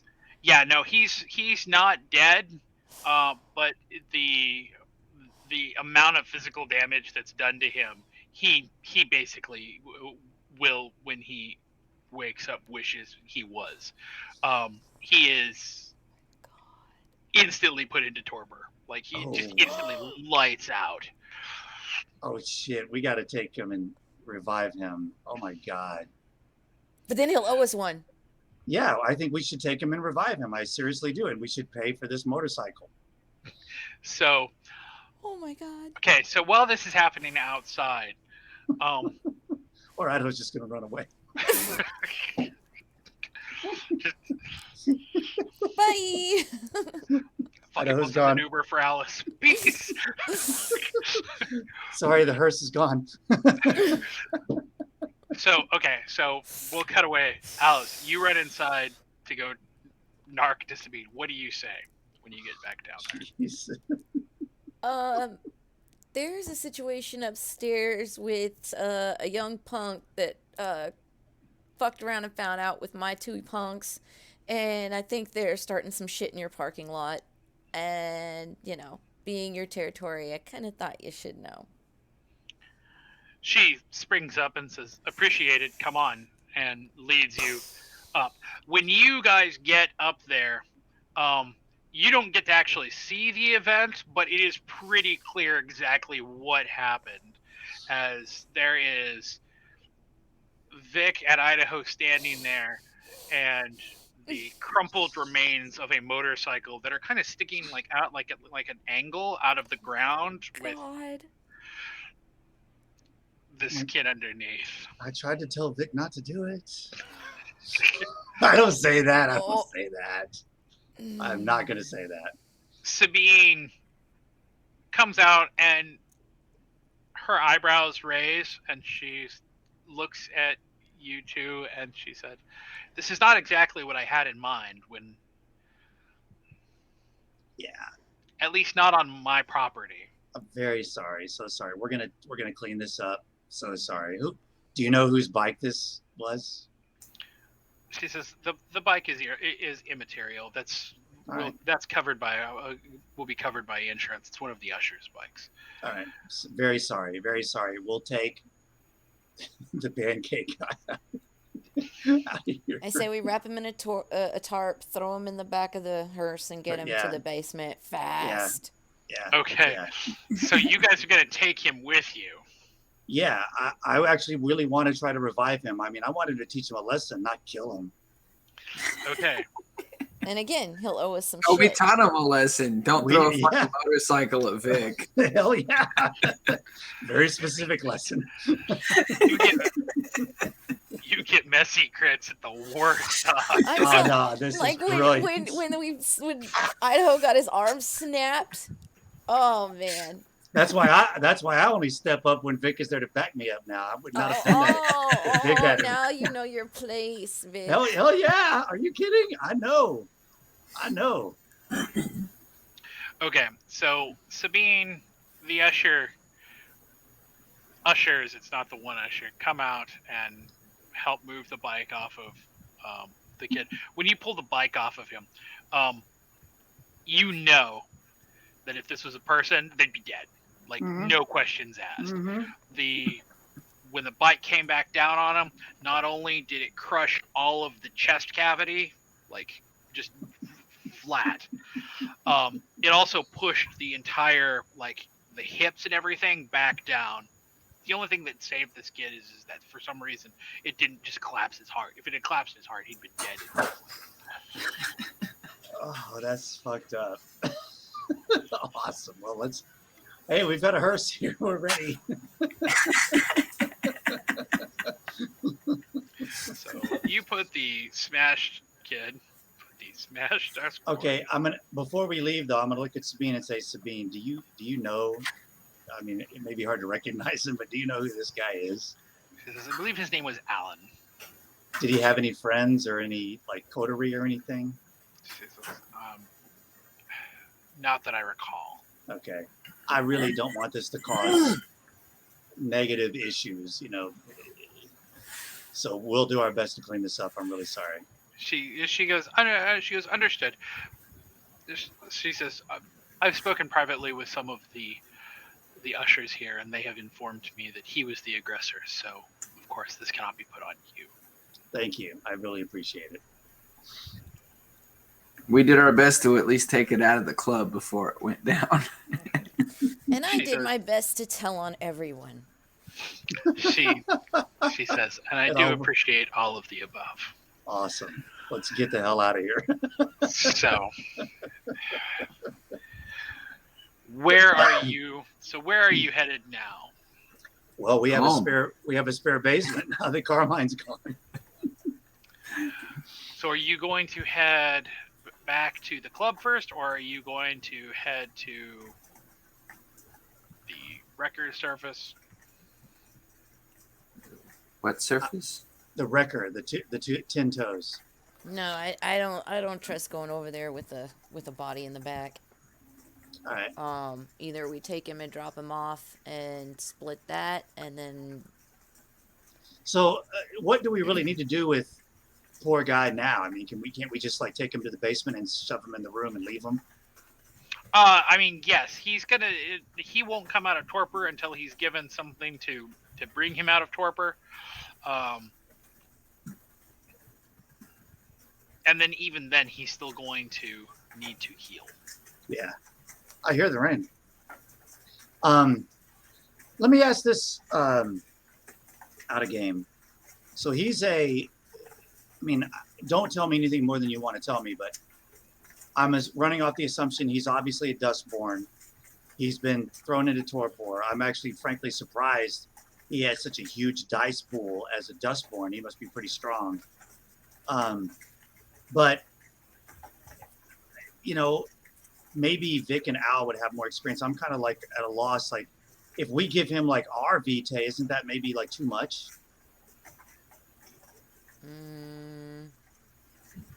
With my knowledge of occult, I should have an answer for this.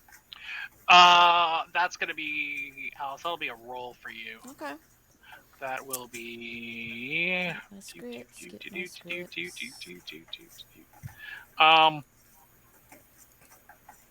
We'll say intelligence and occult. So 3. 5 and 1. 5 and 1. Vic is silent because intelligence in anything is not a roll for him. Yeah, what is Idaho good for? He has no intel or strength. Do you want to attempt to re-roll that? We can re-roll 3. You could, or we could. We don't need to know right now. It's kind of up to you. I'll go for it. Okay. So is it just 3 white or? Yeah, just 3 white. Yeah. What the fuck? So you don't know. Apparently, I've had an anvil dropped on my head and kind of brain dead. Oh my goodness. All right. Despite Siren 1, you don't know much about the requirements for what it would take what giving him your blood would do. I'm sure we can figure that out. What about blood bonding? I mean, we know about that, right?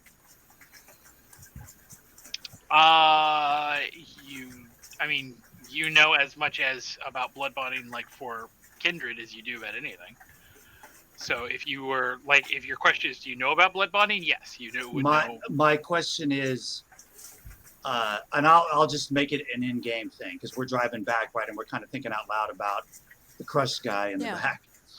Say, you know, as far as I understand it, correct me if I'm wrong, but blood bonding is when somebody feeds from you more than once, like 2 or 3 times, I think it is, and they kind of become compelled to follow you.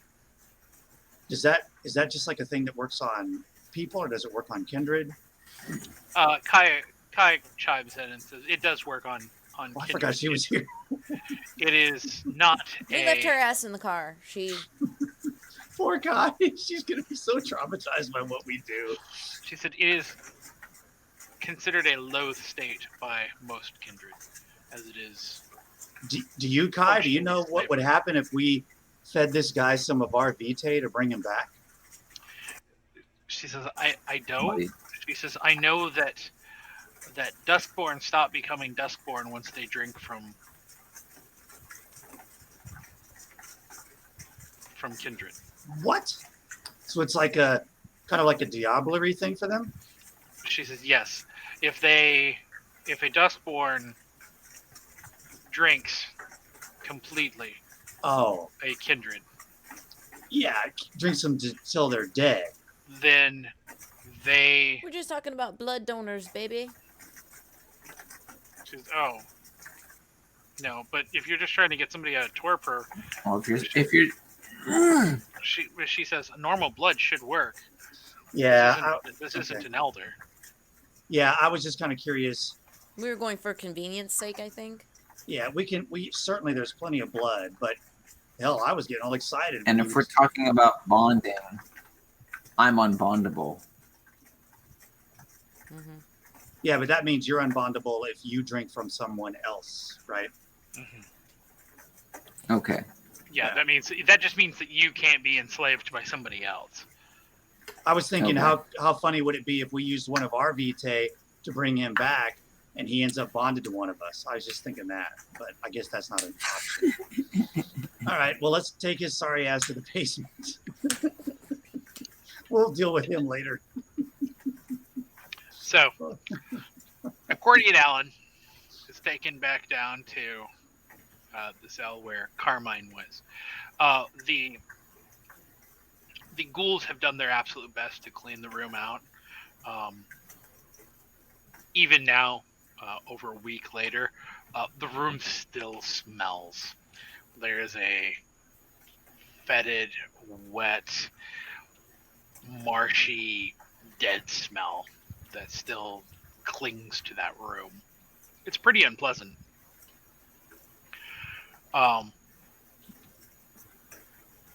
They did, however, because of what happened, have to remove most of the furniture from the room and burn it. So the room is basically bare when you deposit Alan's crushed body. Oh my God. Okay. So Moving on. Yeah, I don't think there was any ceremony about it. We're just dumping and moving on. Just put the body, close the door. Well, Let's I go. mean, couldn't we put the Tremere on this one? To do what? He's in torpor. Yeah, we'll bring him back. I think we should be the ones who bring him back. So Right, we're bringing him back. I'm just saying, if you guys still want to go check out the Wrecker guys, I can stay with the Tremere and handle this. You don't really need the Tremere to handle this, do you? I think it would give them something to do. Oh, well, I mean, yeah, if we're just trying to offer them things to do, they might be willing to get involved. They said they wanted to be helpful.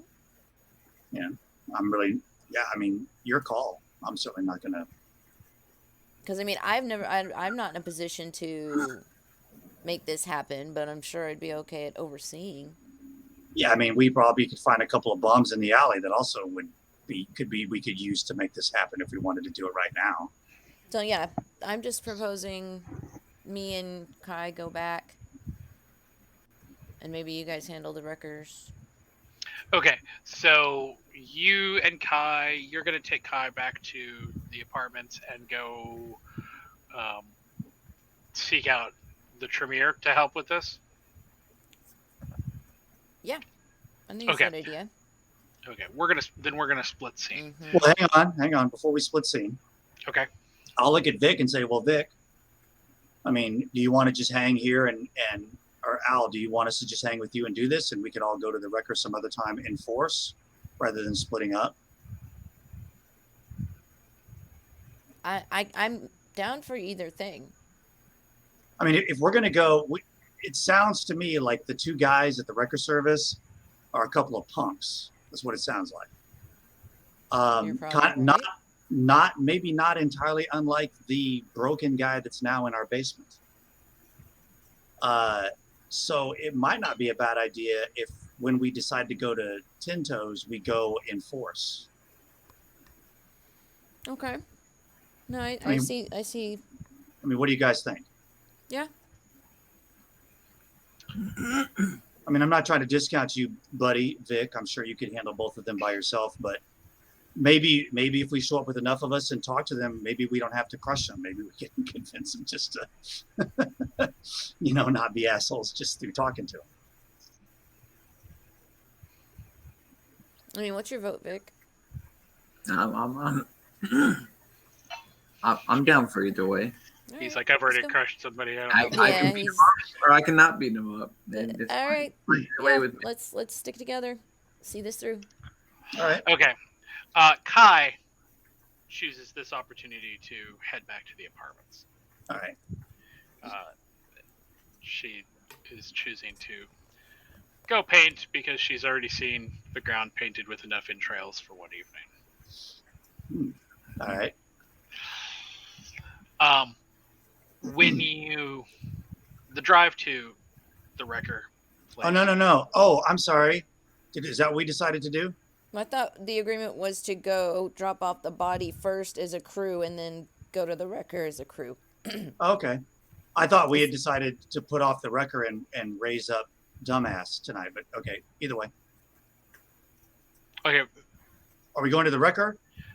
Yeah, go to the record. Leave dumbass down there. He's in torpor. He ain't All right. going anywhere. Yeah. All right. Then let's do it. Let's go. so the wrecker is not far. When you get there, it is one in reasonably good condition wrecker, surrounded by what looks like kind of a mini junkyard. There are some cars that are in really shitty condition that are just kind of laying there. There are some cars that are in better condition that just happen to be missing all of the wheels. There are cars that look like they've been in accidents. There are a couple cars there that look like maybe they really shouldn't be there, and maybe they're less record and more just straight stolen. Chop shop. Did they used to have a hearse recently? There are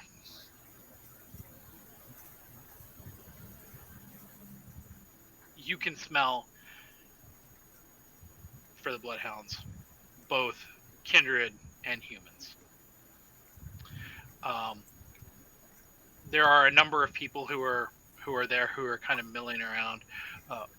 There are definitely two that stand out. One is a very, very tall, lanky guy who is in some jeans that are torn and ripped up, that are covered in oil and dirt and who knows what else.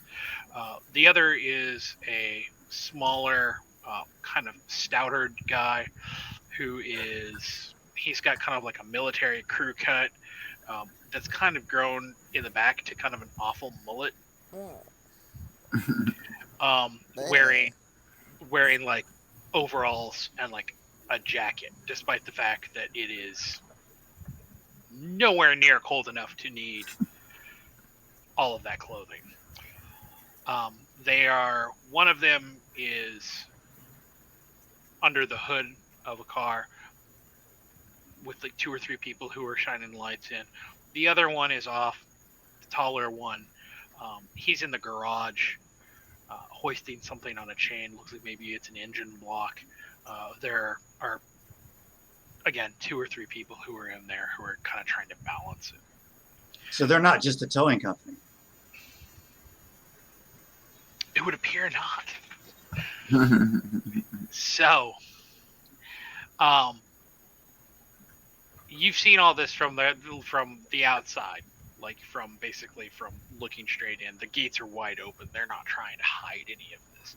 It's late enough at night that they know that they're, the only people who are going to be there are either going to be people who are having their cars brought there to be wrecked, or people who are going to attempt to break in and find a really nasty surprise. So, how are you guys going to approach this? Well, can we tell that only the 2 guys are vampires? Yeah, that's pretty obvious. So it's 2 vampires and a bunch of humans. Right. Or ghouls. Yeah, but yeah. Is there any way for us to tell the difference between a human and a ghoul Not from myself. Bloodhound? No. Say, well, as I guess we're pulling up, and maybe they haven't noticed us yet, but I'm sure they'll notice us soon. I would say,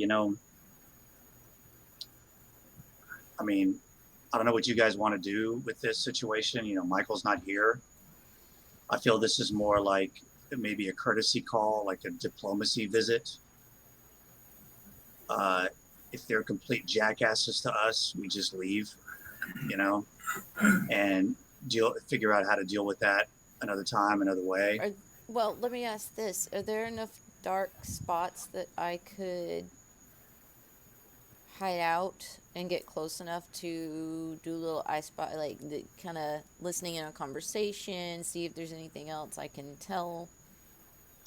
Oh, you're thinking of using My stealthy. Unseen Passage and Silence of Death to stealth in. Yes, there is more than enough. It is, again, it's late at night.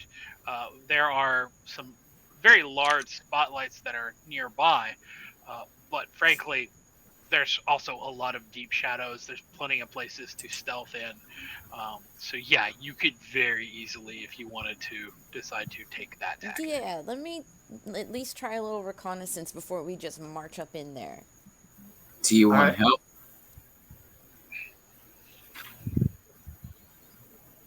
Yeah, both you think the guys only can thing you obfuscate. could, yeah, I think the only thing you could do though, because if I can get close enough to I think it's line of sight, I can use my senses and listen in on their conversation, see what they're seeing, kind of thing. I have Unseen Passage, so I can move and obfuscate at the same time. So I can move and be invisible at the same time. So if you think that me being there with you would help, I would say back me up, but don't do a damn thing until I have had a chance to listen in. Oh, I don't plan on doing anything. I plan Okay. on just reacting. If you run into trouble, then I'll be there at least. Okay, Hang really quickly, hold on. So let me clarify exactly what you guys are planning on doing. You are both planning on activating both Cloak of Shadows and Unseen Passage, and then going in to scout. Correct? Mm-hmm. Correct. Okay, so.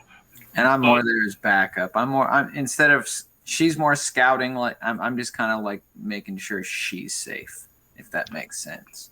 Okay, so if you're both going to use Unseen Passage, that's a rouse check. Mm-hmm. I also have something to mention before they head out. Okay, so then before. Yep.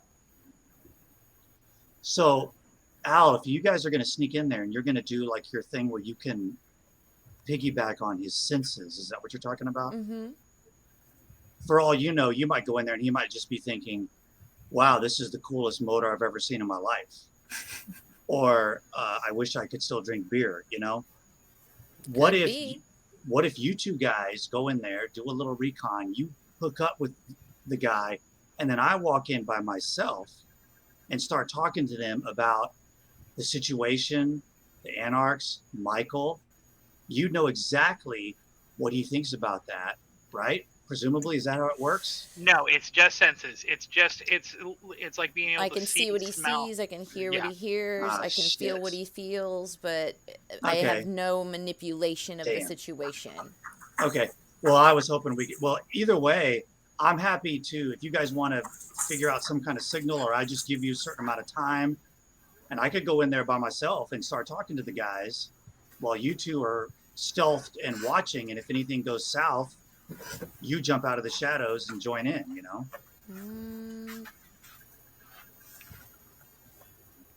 Or you go see what you see and then come back, and then we decide if we want to talk to them or not.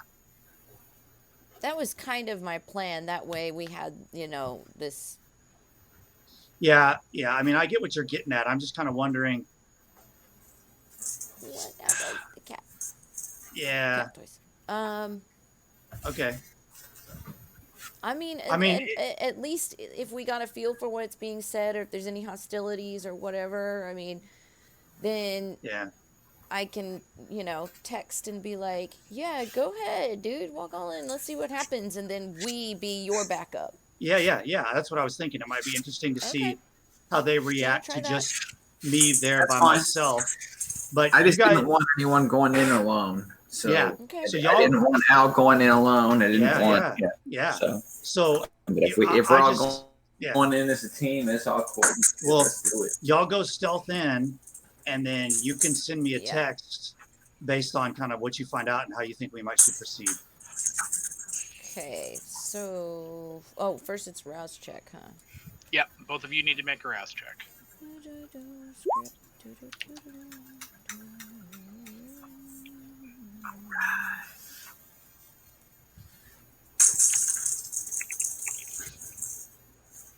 Mm. Did not bring it. Alice, you get a little hungrier. All right, next roll. So, the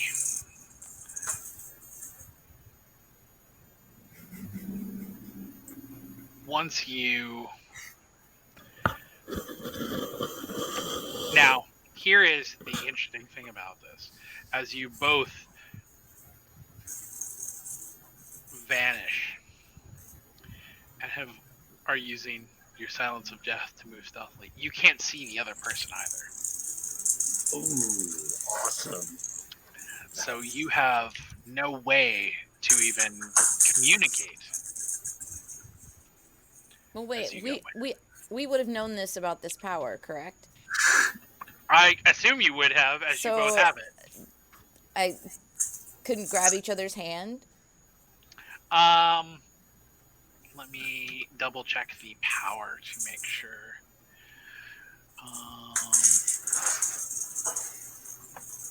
Unseen passage.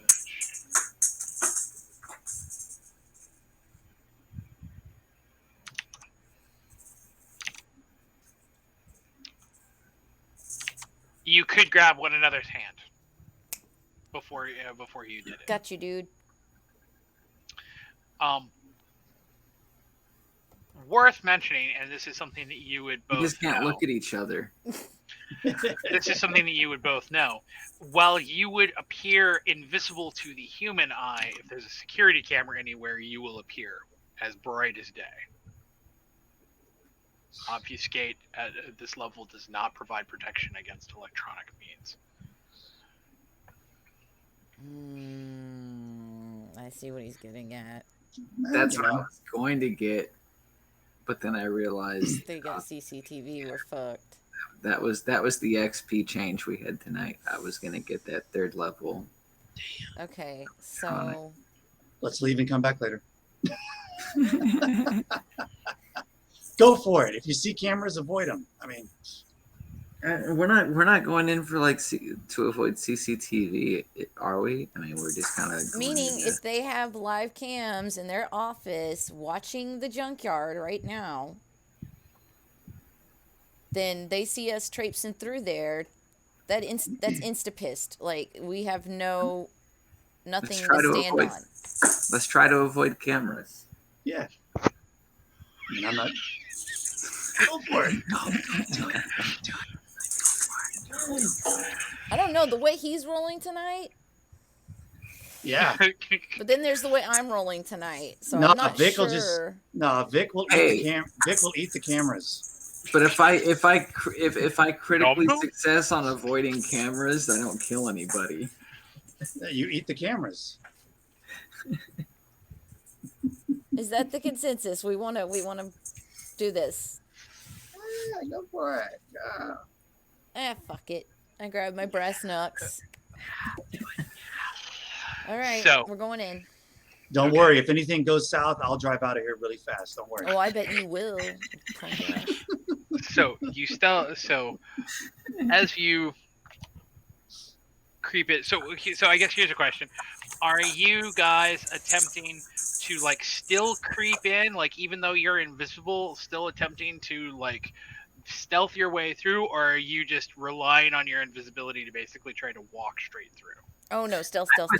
I would still try to stealth through, just even knowing Al's ability to sense the unseen. Like I would still want to stay out of like any like open pathways or anything like that. Like yeah. Okay.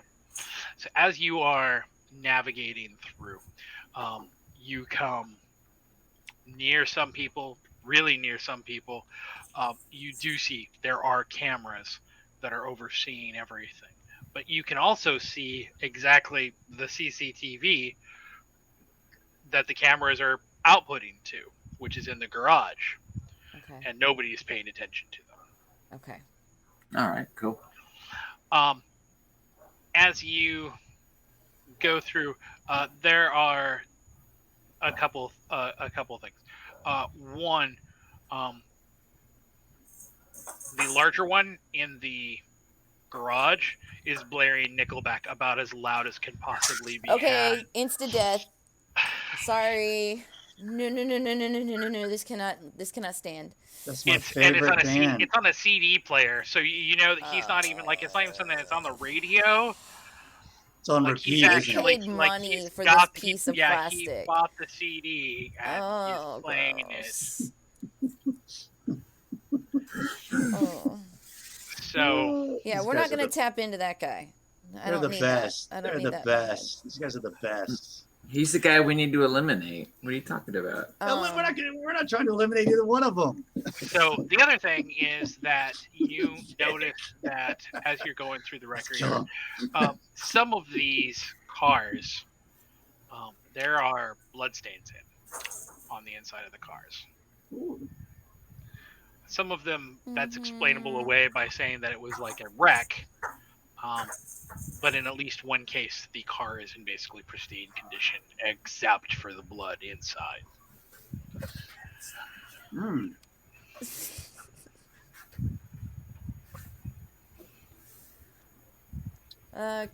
Do we get a sense of who like the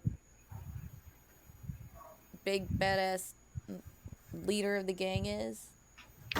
There doesn't appear to be a leader per se. It appears as if you were going to just be looking at kind of a macro view, they're both working on different projects. Like they're not working on a collaborative project. Okay. The one in the garage with the engine is working on something related to the engine. The one that's outside that's working on that car those people are working on. So they're not. But the guys on the outside are working on the bloodstained car. No, they're working on a completely different truck. Okay.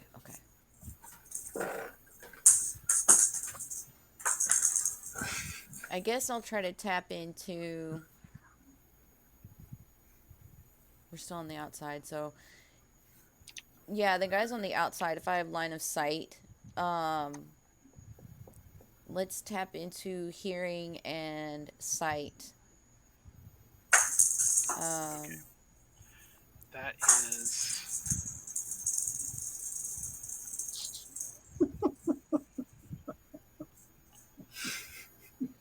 She has him trained. Don't even let him fool you. I can see it. Okay, share the census 250 core. Okay, make a rouse check. Like, oh my god. What? Oh my god, she's. I was gonna end up killing everybody. Yeah. It's a good thing I went with just to hold her back when she goes into beast mode. Jeez, do I have to go there for Quell the Beast? I mean, come on, guys. I can't do that. You don't get hungry. You don't get hungry. Nice, So nice. So are you attempting to connect to the kindred who's working on the car, or one of the humans?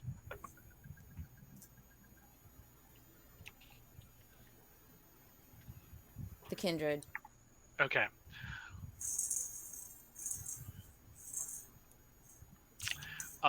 Roll your resolve and auspex. That is. So that's going to be resolve is 2, auspex is a 3, so 3 and 2.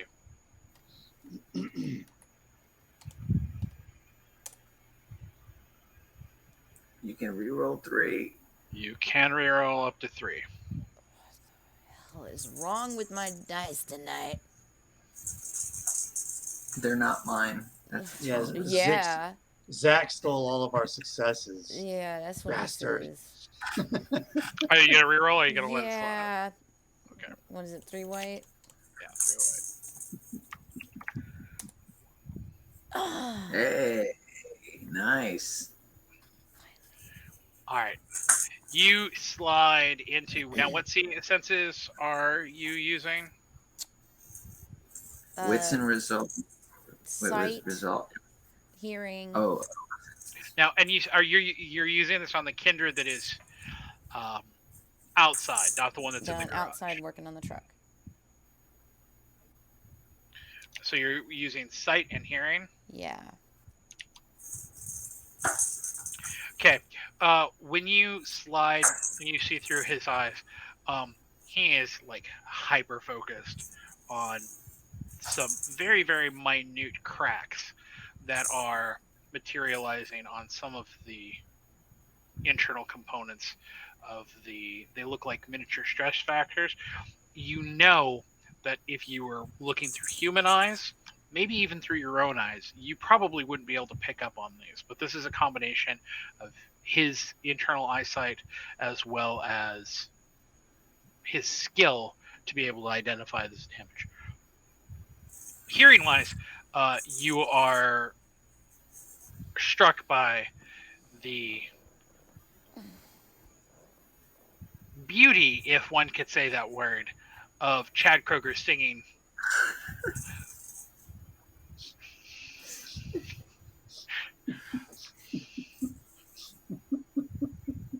Seriously, no other conversation. He's got a dude standing right there hanging out. They're not talking at all.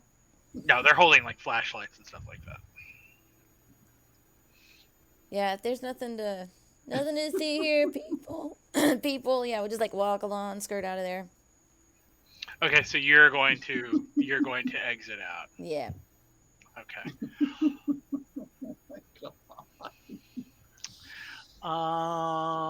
Who is leading this? Vic, are you the one who is leading this, or is I'm in the lead. I'd be following her. I'd be going wherever she goes. Okay.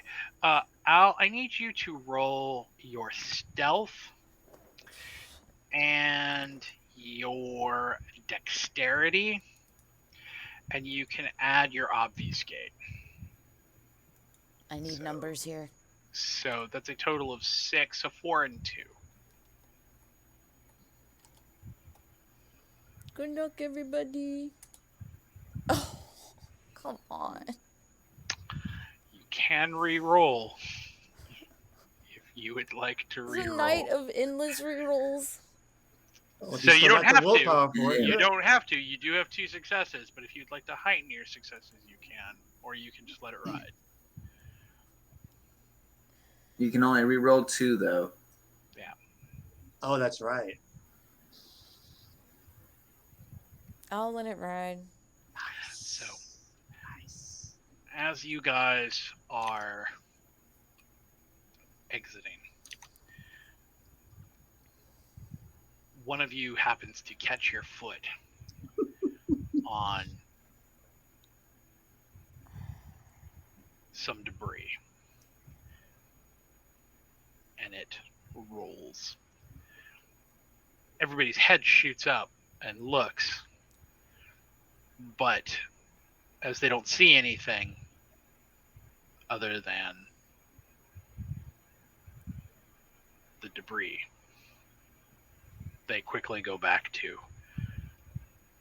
what they were doing.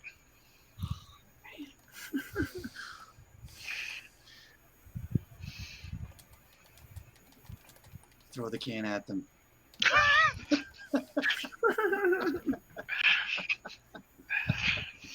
Kick that motherfucker like fucking act.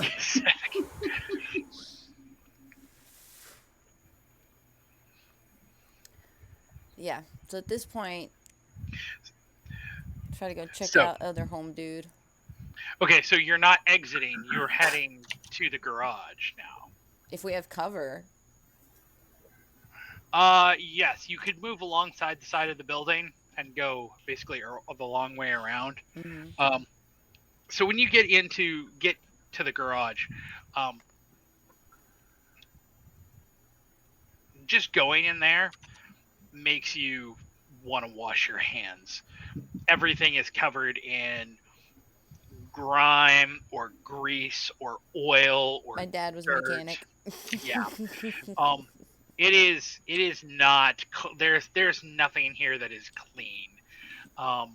Every single surface appears to be caked in something.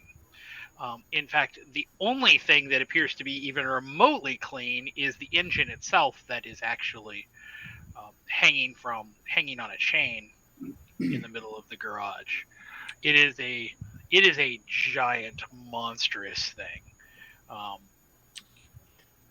and it is a beautiful piece of chrome. It is well conditioned. And the very tall, lanky guy is making adjustments to it. So what are you going to do? Do we observe any conversation going on anyway? There's some conversation between the two guys who are helping to stabilize the chain and who are working on, basically who are standing around watching him. Something to the effect of, "Man, this CD was really good when it was released."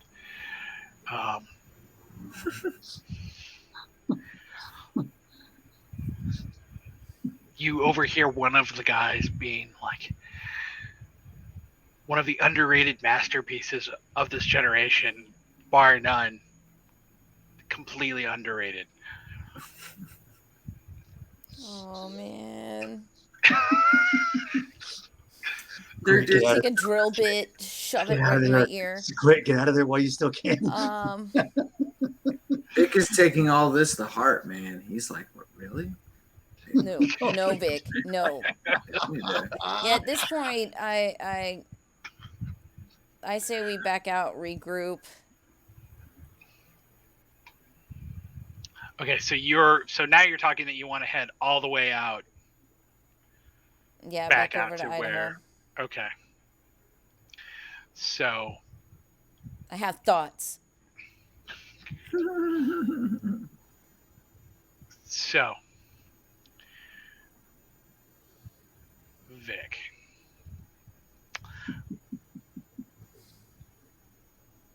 I'm going to need you to roll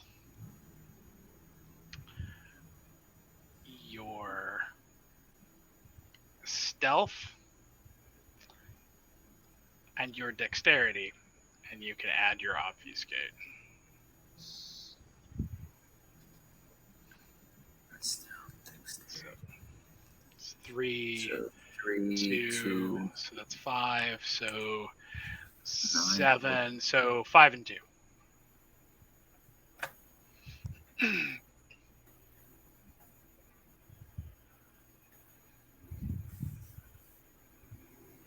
Five and 2. Oh yeah, you're right. Yeah, 5 and 2. Reroll. Oh, Whoa. Vic, you are like the night itself. You are so stealthy. It is like your footfalls are perfectly in time with the drummer from Nickelback. As you were able to perfectly get out and head back severely to Idaho. underestimate my disdain for Nickelback. you mean the best band ever? What? You win the fight about it? Not with Vic. Okay, so you're back to Idaho. I'm assuming you're going to drop Unseen Passage so that he can see you. Yeah. No, I'm just gonna fuck with him at this point. I'll walk up behind him and go. I'm just Well, gonna there go was right a behind him, suggestion of a right up super in his ear, wedgie. Super right up wedgie. in his There ear, you and go. go. Why the hell we end up like this? Oh, shut up! Yes, yes, yes, yes. No fair. No fair. Am I close enough to hear the Nickelback, or am I too far away? Oh, you can, even from the street, you can hear the Nickelback. We have our inn. The entire time that you've been sitting there listening, it's Dude, we just need to go to some thrift shop and buy a bunch of Nickelback shirts and come back and they'll love us. so they've unstealthed. What are y'all gonna do? What'd y'all find out besides a new appreciation for the wonderful band of Nickelback? I like them. I don't know. Like every song sounds the same. It's great. Like every song they sing sounds exactly the same as the other. I didn't say AC/DC. You I do said Nickelback. not bring that in our house. You do not. Yeah, no, we didn't learn much more than you did from here on the street. Nobody's really talking. They're focused on their work. I mean, if we announce ourselves, I think we should be okay. But yeah, it was kind of all for naught. Yeah. Well, I mean, think about it. I feel like we should go announce ourselves unless we want to wait until Michael's with us. Um, but these guys are probably going to interpret it the same way is like when the cam announces themselves to someone, they're going to think we're trying to push them into the rule structure. Well, I mean, I'm not saying we shouldn't go. I I'm could just volunteer as damsel to do what? if I can get their attention from the street or the gate opening or what have you. Just excuse me, guys. Guys, I've got a flat. Yeah, but I mean, Can I get somebody's help? why are we trying to fool them? I thought we were It's just not so going to much go up. fooling, it's I want to pull them out to us so they don't think that we're encroaching in their space. Well, we could also just the three of us get out of the car and go stand at the doorway and ask if they want to talk to us or if they're cool with us coming out to talk to us. You know, the two guys are going to immediately know why we're there and what we are. All right, dude. I mean, Go for it. what do you think? What do you think, Vic? Vic is- Yeah. Let's go hear more music.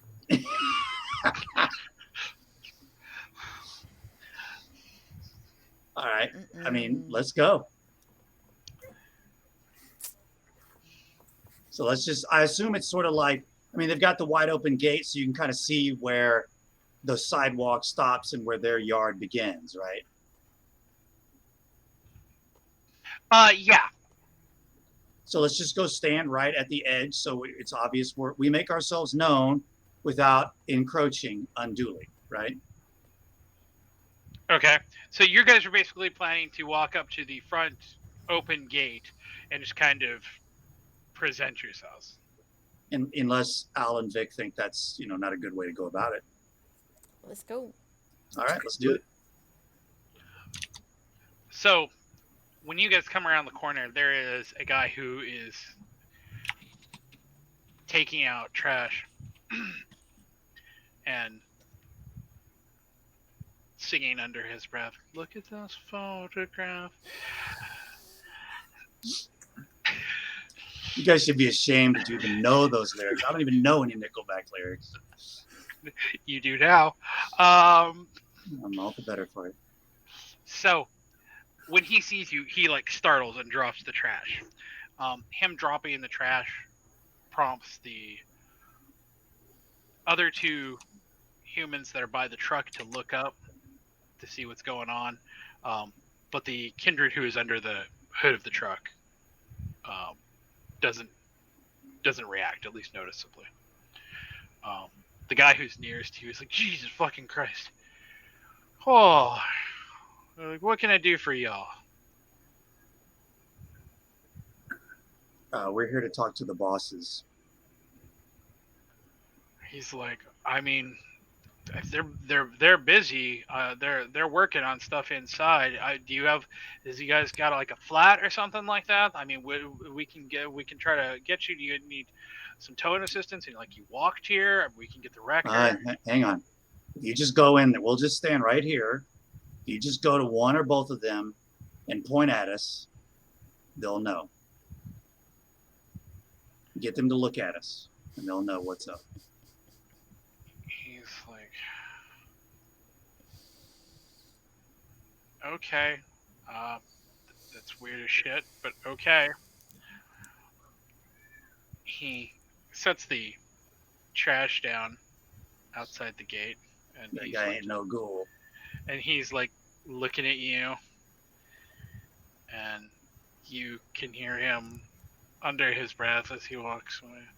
"Look at this photograph." Such a simpleton he is. And I am. I'm gonna, in the short time that he's left, I'm gonna kind of look at Vic and Al and say, did that guy seem like a ghoul to you by the way he reacted? I don't know. He just seemed kind of like a big dumbass, but Hard to tell at this point. Yeah. I mean, would you know after talking to Moira for 2 minutes? No, but I'm saying, like, if some other vamps showed up at our house to ask for us, I think our ghouls would kind of know something strange was going on. They wouldn't just treat us like we were regular people. Right, And but everybody's coterie is different. They aren't Yeah, as I tight know. as I'm we are. just saying. So the guy walks past the guy in the truck and heads into the garage. From where you're standing, you can see them talking, and the dude looks up, sees you, and you can see him kind of dust his hands off on a towel, and the guy starts walking, maybe a little more purposefully. You definitely can hear he's not singing anymore.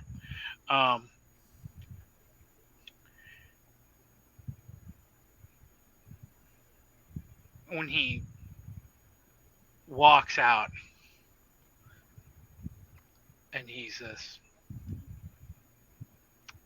"Idaho, right?" Mm-hmm. He goes, "Yeah, they told you can go fuck yourself. Said, Okay. get the fuck off of our property." We're not on your property.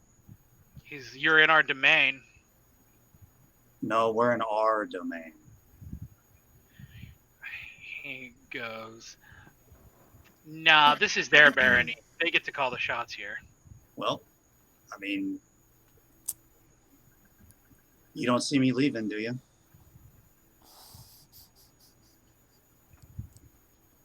He wants to have fun tonight. No, I just wanted to be polite. I wanted to be nice to these guys, but I mean, All right, well, Idaho, I already split a guy with a motorcycle tonight. Do you really want me to do anything else? yeah, I want you to.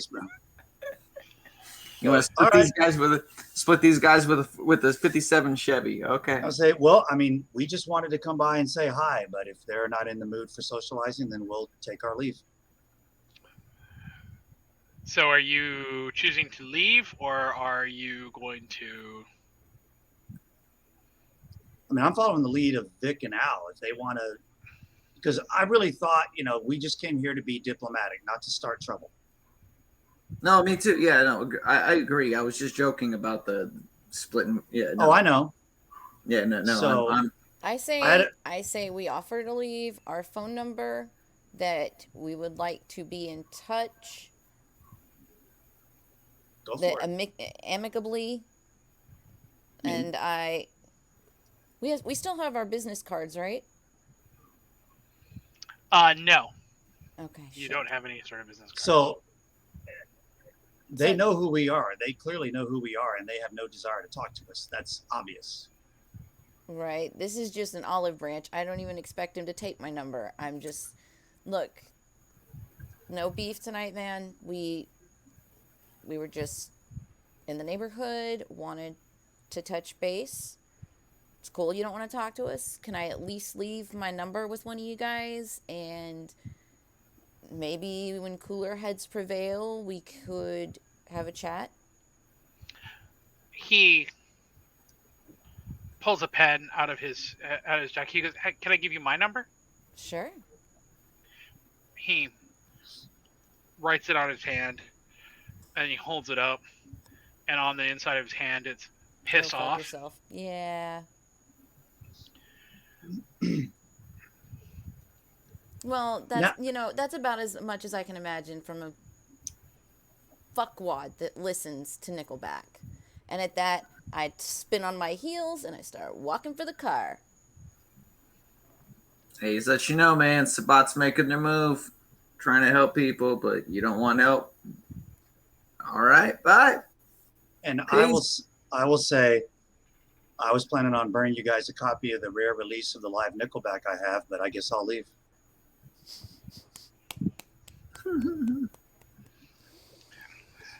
So, what are you guys? Are you guys actually leaving, or are you guys... Okay. These guys piss me off, and I have no sympathy at this point. They burned a bridge. Let them go down with the ship. And they don't want me to keep rolling tonight, so... I do. But I mean, as we go get back in the car and leave, I will say, I kind of had a feeling it was going to be like that. These guys are belligerent. Mm-hmm. But here's the problem. If we blow off every belligerent anarch we come across, we are not going to have the strength to stand up. No, we did not. They blew us off, dude. No, I get it. I understand that. Okay, instead Well, of we blow off, did. if we write off every belligerent anarch we come across, Okay. This is the way I see it. We're not writing We them extended off. the olive branch. They know who we are, where we are, and that we made contact. So I have a feeling. Go ahead. we did that part. right? And I'm not saying it's okay. not writing them off. We're blowing it in their faces. Okay, fine. You don't want to talk? Fine. We don't want to talk. But they know we've made contact, and they know that.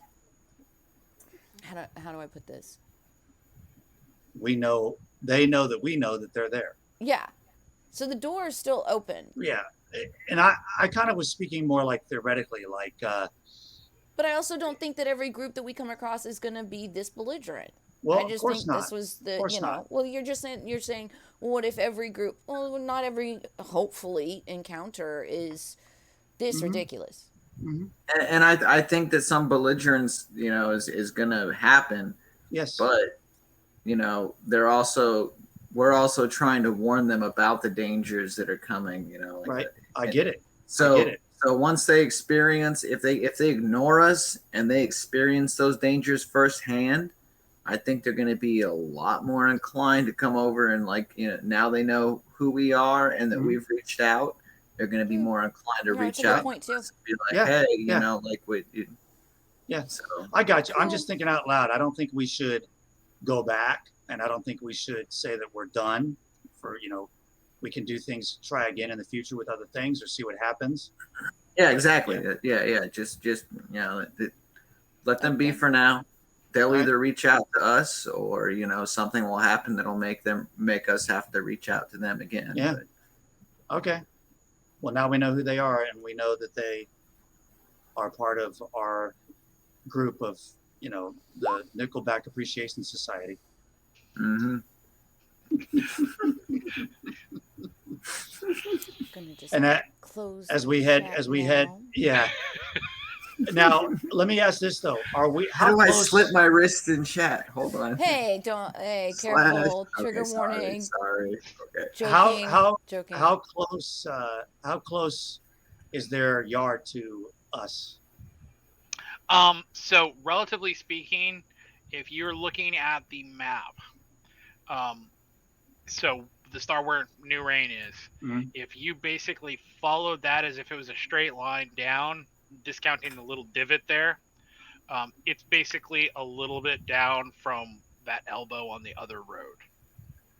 So it is reasonably close. It's close, but it's not like they're like one block over. No. So just north of the walls. No. More south like right here. Yeah, like okay. Yeah. So east. Okay, east of. Yeah, they're pretty close. Okay. 10 toes. All right. So things are starting to reach the end of the evening. I don't know. What are you doing with your last hour? I guess before I get in the hearse and head somewhere to sleep, I'll just kind of poke around and see if there's anybody to chew on. Okay. Are you doing that basically near the... Yeah. No. So we're going to get back to New Rain, to our place. Okay, so you're actually hunting on your own. Yeah. Okay, so 6 dice. All red, right?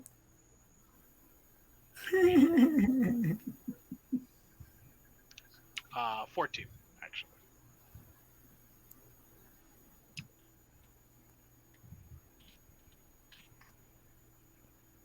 Yeah, you find easily. There's a cute girl. She's waiting on the corner, looking for her Uber ride. Would you call a hearse? When you drive up, you roll your window down. At first, she seems like she's really obviously a little weirded out by the hearse. But you roll the window down and turn on those good looks, and she is more than willing to get in the hearse that still has some blood in it from accordion Alan.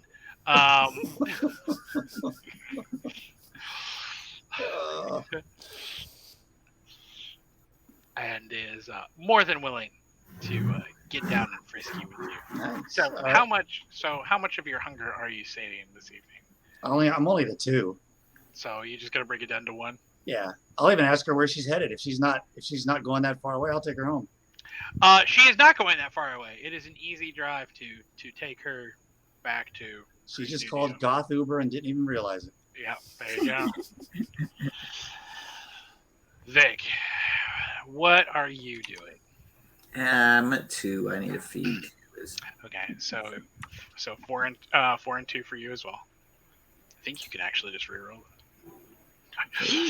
Nice. It wasn't a bloody crit. There you go. So. Oh yeah. Woo. So you are out prowling in the alleys that are kind of behind the club, and you stumble across a guy. He's drunk, and he's passed out in his car, and it is his car doors are unlocked. It is easy to pop the door open, and get your fill. So how much are you drinking? I'm at 2, so I just need 1. So you're just gonna drink down to 1? Yeah. You know, as this satisfies your hunting style, that this dude's gonna wake up. Maybe he'll have a little bit of a hangover, but his dreams are gonna make up for any sort of discomfort he has in the morning. So you are more than happy to make this trade. Al, what are you up to this evening? Oh, I'm pretty sure I need to eat. So you doing are you doing the same thing? So the other question here is, that Ruby has not fed in a couple days. So are you going to bring her out with you? And yeah. Go get Because Vic's isn't there trunk kind guy. of that homeless encampment kind of like around the way from the club? It may be there, it may not be. It's going to depend on, your roles. Yeah. I mean, it's got to be done. Okay, After this, we need to think of a permanent solution. We've got a hearse and everything, so we may need to think of bringing bodies back to the apartment instead of exposing her to the outside. So, well, yeah. Future, unless we want to give her Alan what's left of him. Hey, I mean, I realize, this is out of game, but we did find out something interesting tonight. You guys may have already known it, but if she drinks from a vampire, she's no longer a thin blood. She's got to find somebody she can kill. Yeah, she has to diablerize a vampire, but that is a way to make the change. But did we confirm or not that the other guy was a thin blood? Does it count? No, it wouldn't work with him. I'm just saying we did. Okay. Through our investigations and conversations, we found out that if a thin blood diablerizes a vampire, they are no longer a thin blood. They're now, I guess, raised up to our generation or something. Worth mentioning, as I feel like it's implied, but it's worth saying. It also turns them into that type of vampire. Mm-hmm. Oh, I did not. That's a good point. So having a thin blood drink and diablerize, say, a Nosferatu, will result in them having to go through the change. Drinking from a Malkavian will inflict them with madness. Down the line of all the other, drinking from a Toreador makes them pretentious bitches. Well, damn, I was thinking we could sacrifice like a Ventru to this guy we could sacrifice a Sorry. Ventru to her, but not anymore. That's not a good idea. Somewhere out there, Michael is in his coffin, fucking rolling. Um, Yeah, I mean, she needs to eat. I need to eat. Yeah. But I agree, we do need to figure out a more permanent solution. And once we can get Nurain back up and running, we will have that kind of influx. But yeah, for right now, she just needs a little knife or something, and she can start feeding. All right. So, sharpen her teeth for her. Yeah, we can do that. So 6 dice. Yay! Was it? You could probably do the reroll. You could actually just hit the reroll on one of theirs. Oh, okay. Since you all literally had 2 hunger. Mm-hmm. I thought I was up to 3. No, you started. You were the only one. You were starting. Yeah, you didn't get. You only had the 1 hunger at the beginning. Oh, okay. You did a rouse check, but you succeeded, so you're okay. For some reason, I thought I gained a point, but yeah, here we go. You did gain. Oh, that's the kind of roll you. That's not correct. Earlier. It should be 4 and. 4 I guess I hit the. Hold on. Okay. There you go. There it is. Okay. Okay. Oh. My chat doesn't always update, and so you were like re-roll, and I was like, Pching! Oh wait, no, wrong one, wrong one. Yes, no, that would be an exceptionally bad roll in this particular case. So, as you and Ruby head out, you come across a homeless woman who is passed out. In fact, you think that she is ODing.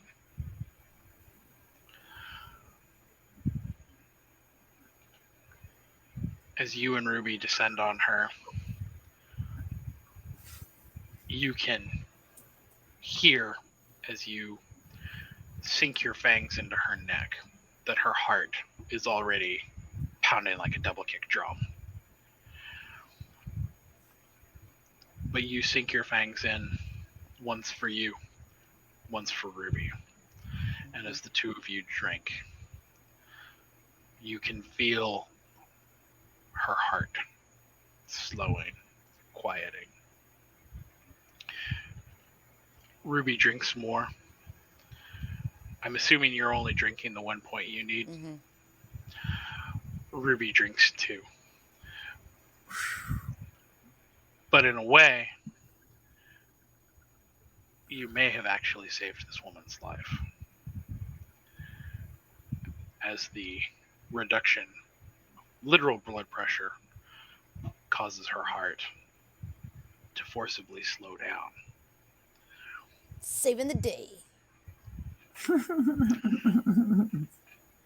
We need to get you to an ambulance. You could roll around an EMT, those little EMTs and sucking blood out of people. We'll just turn the hearse into an ambulance like the Ghostbusters. Yes. So, with that said, Idaho, final thoughts. I mean, I think this was some pretty good progress. I mean, clearly we need to kind of solidify things a little bit or consolidate things, and in its own weird way, I think we're making progress on that. So this was a lot of fun. Vic, final thoughts. No, I think we did. I agree. I think we did really good tonight. I still want to reach out to more of Philadelphia. I think there's a lot of anarchs that we still haven't reached or still haven't even made contact with yet. That I think we need to start reaching out to, or at least figuring out how to reach out to them. I have another side note on Nickelback, but I'll wait until all this is over. Roll20 almost kicked you for saying that. Yeah. I was like, oh. You better be careful. Roll20 is about to admin you for that. Alice. Crap. I'll say that's why I said I'll save it till it's over. So in case they kick me, at least you get all the stuff out of the way. Even Twitch was like, Alice, final thoughts. Basically just try to obviously take care of Alan and get him squared away, and hopefully figuring out what happened to Michael on this evening, that he had to miss all the fun.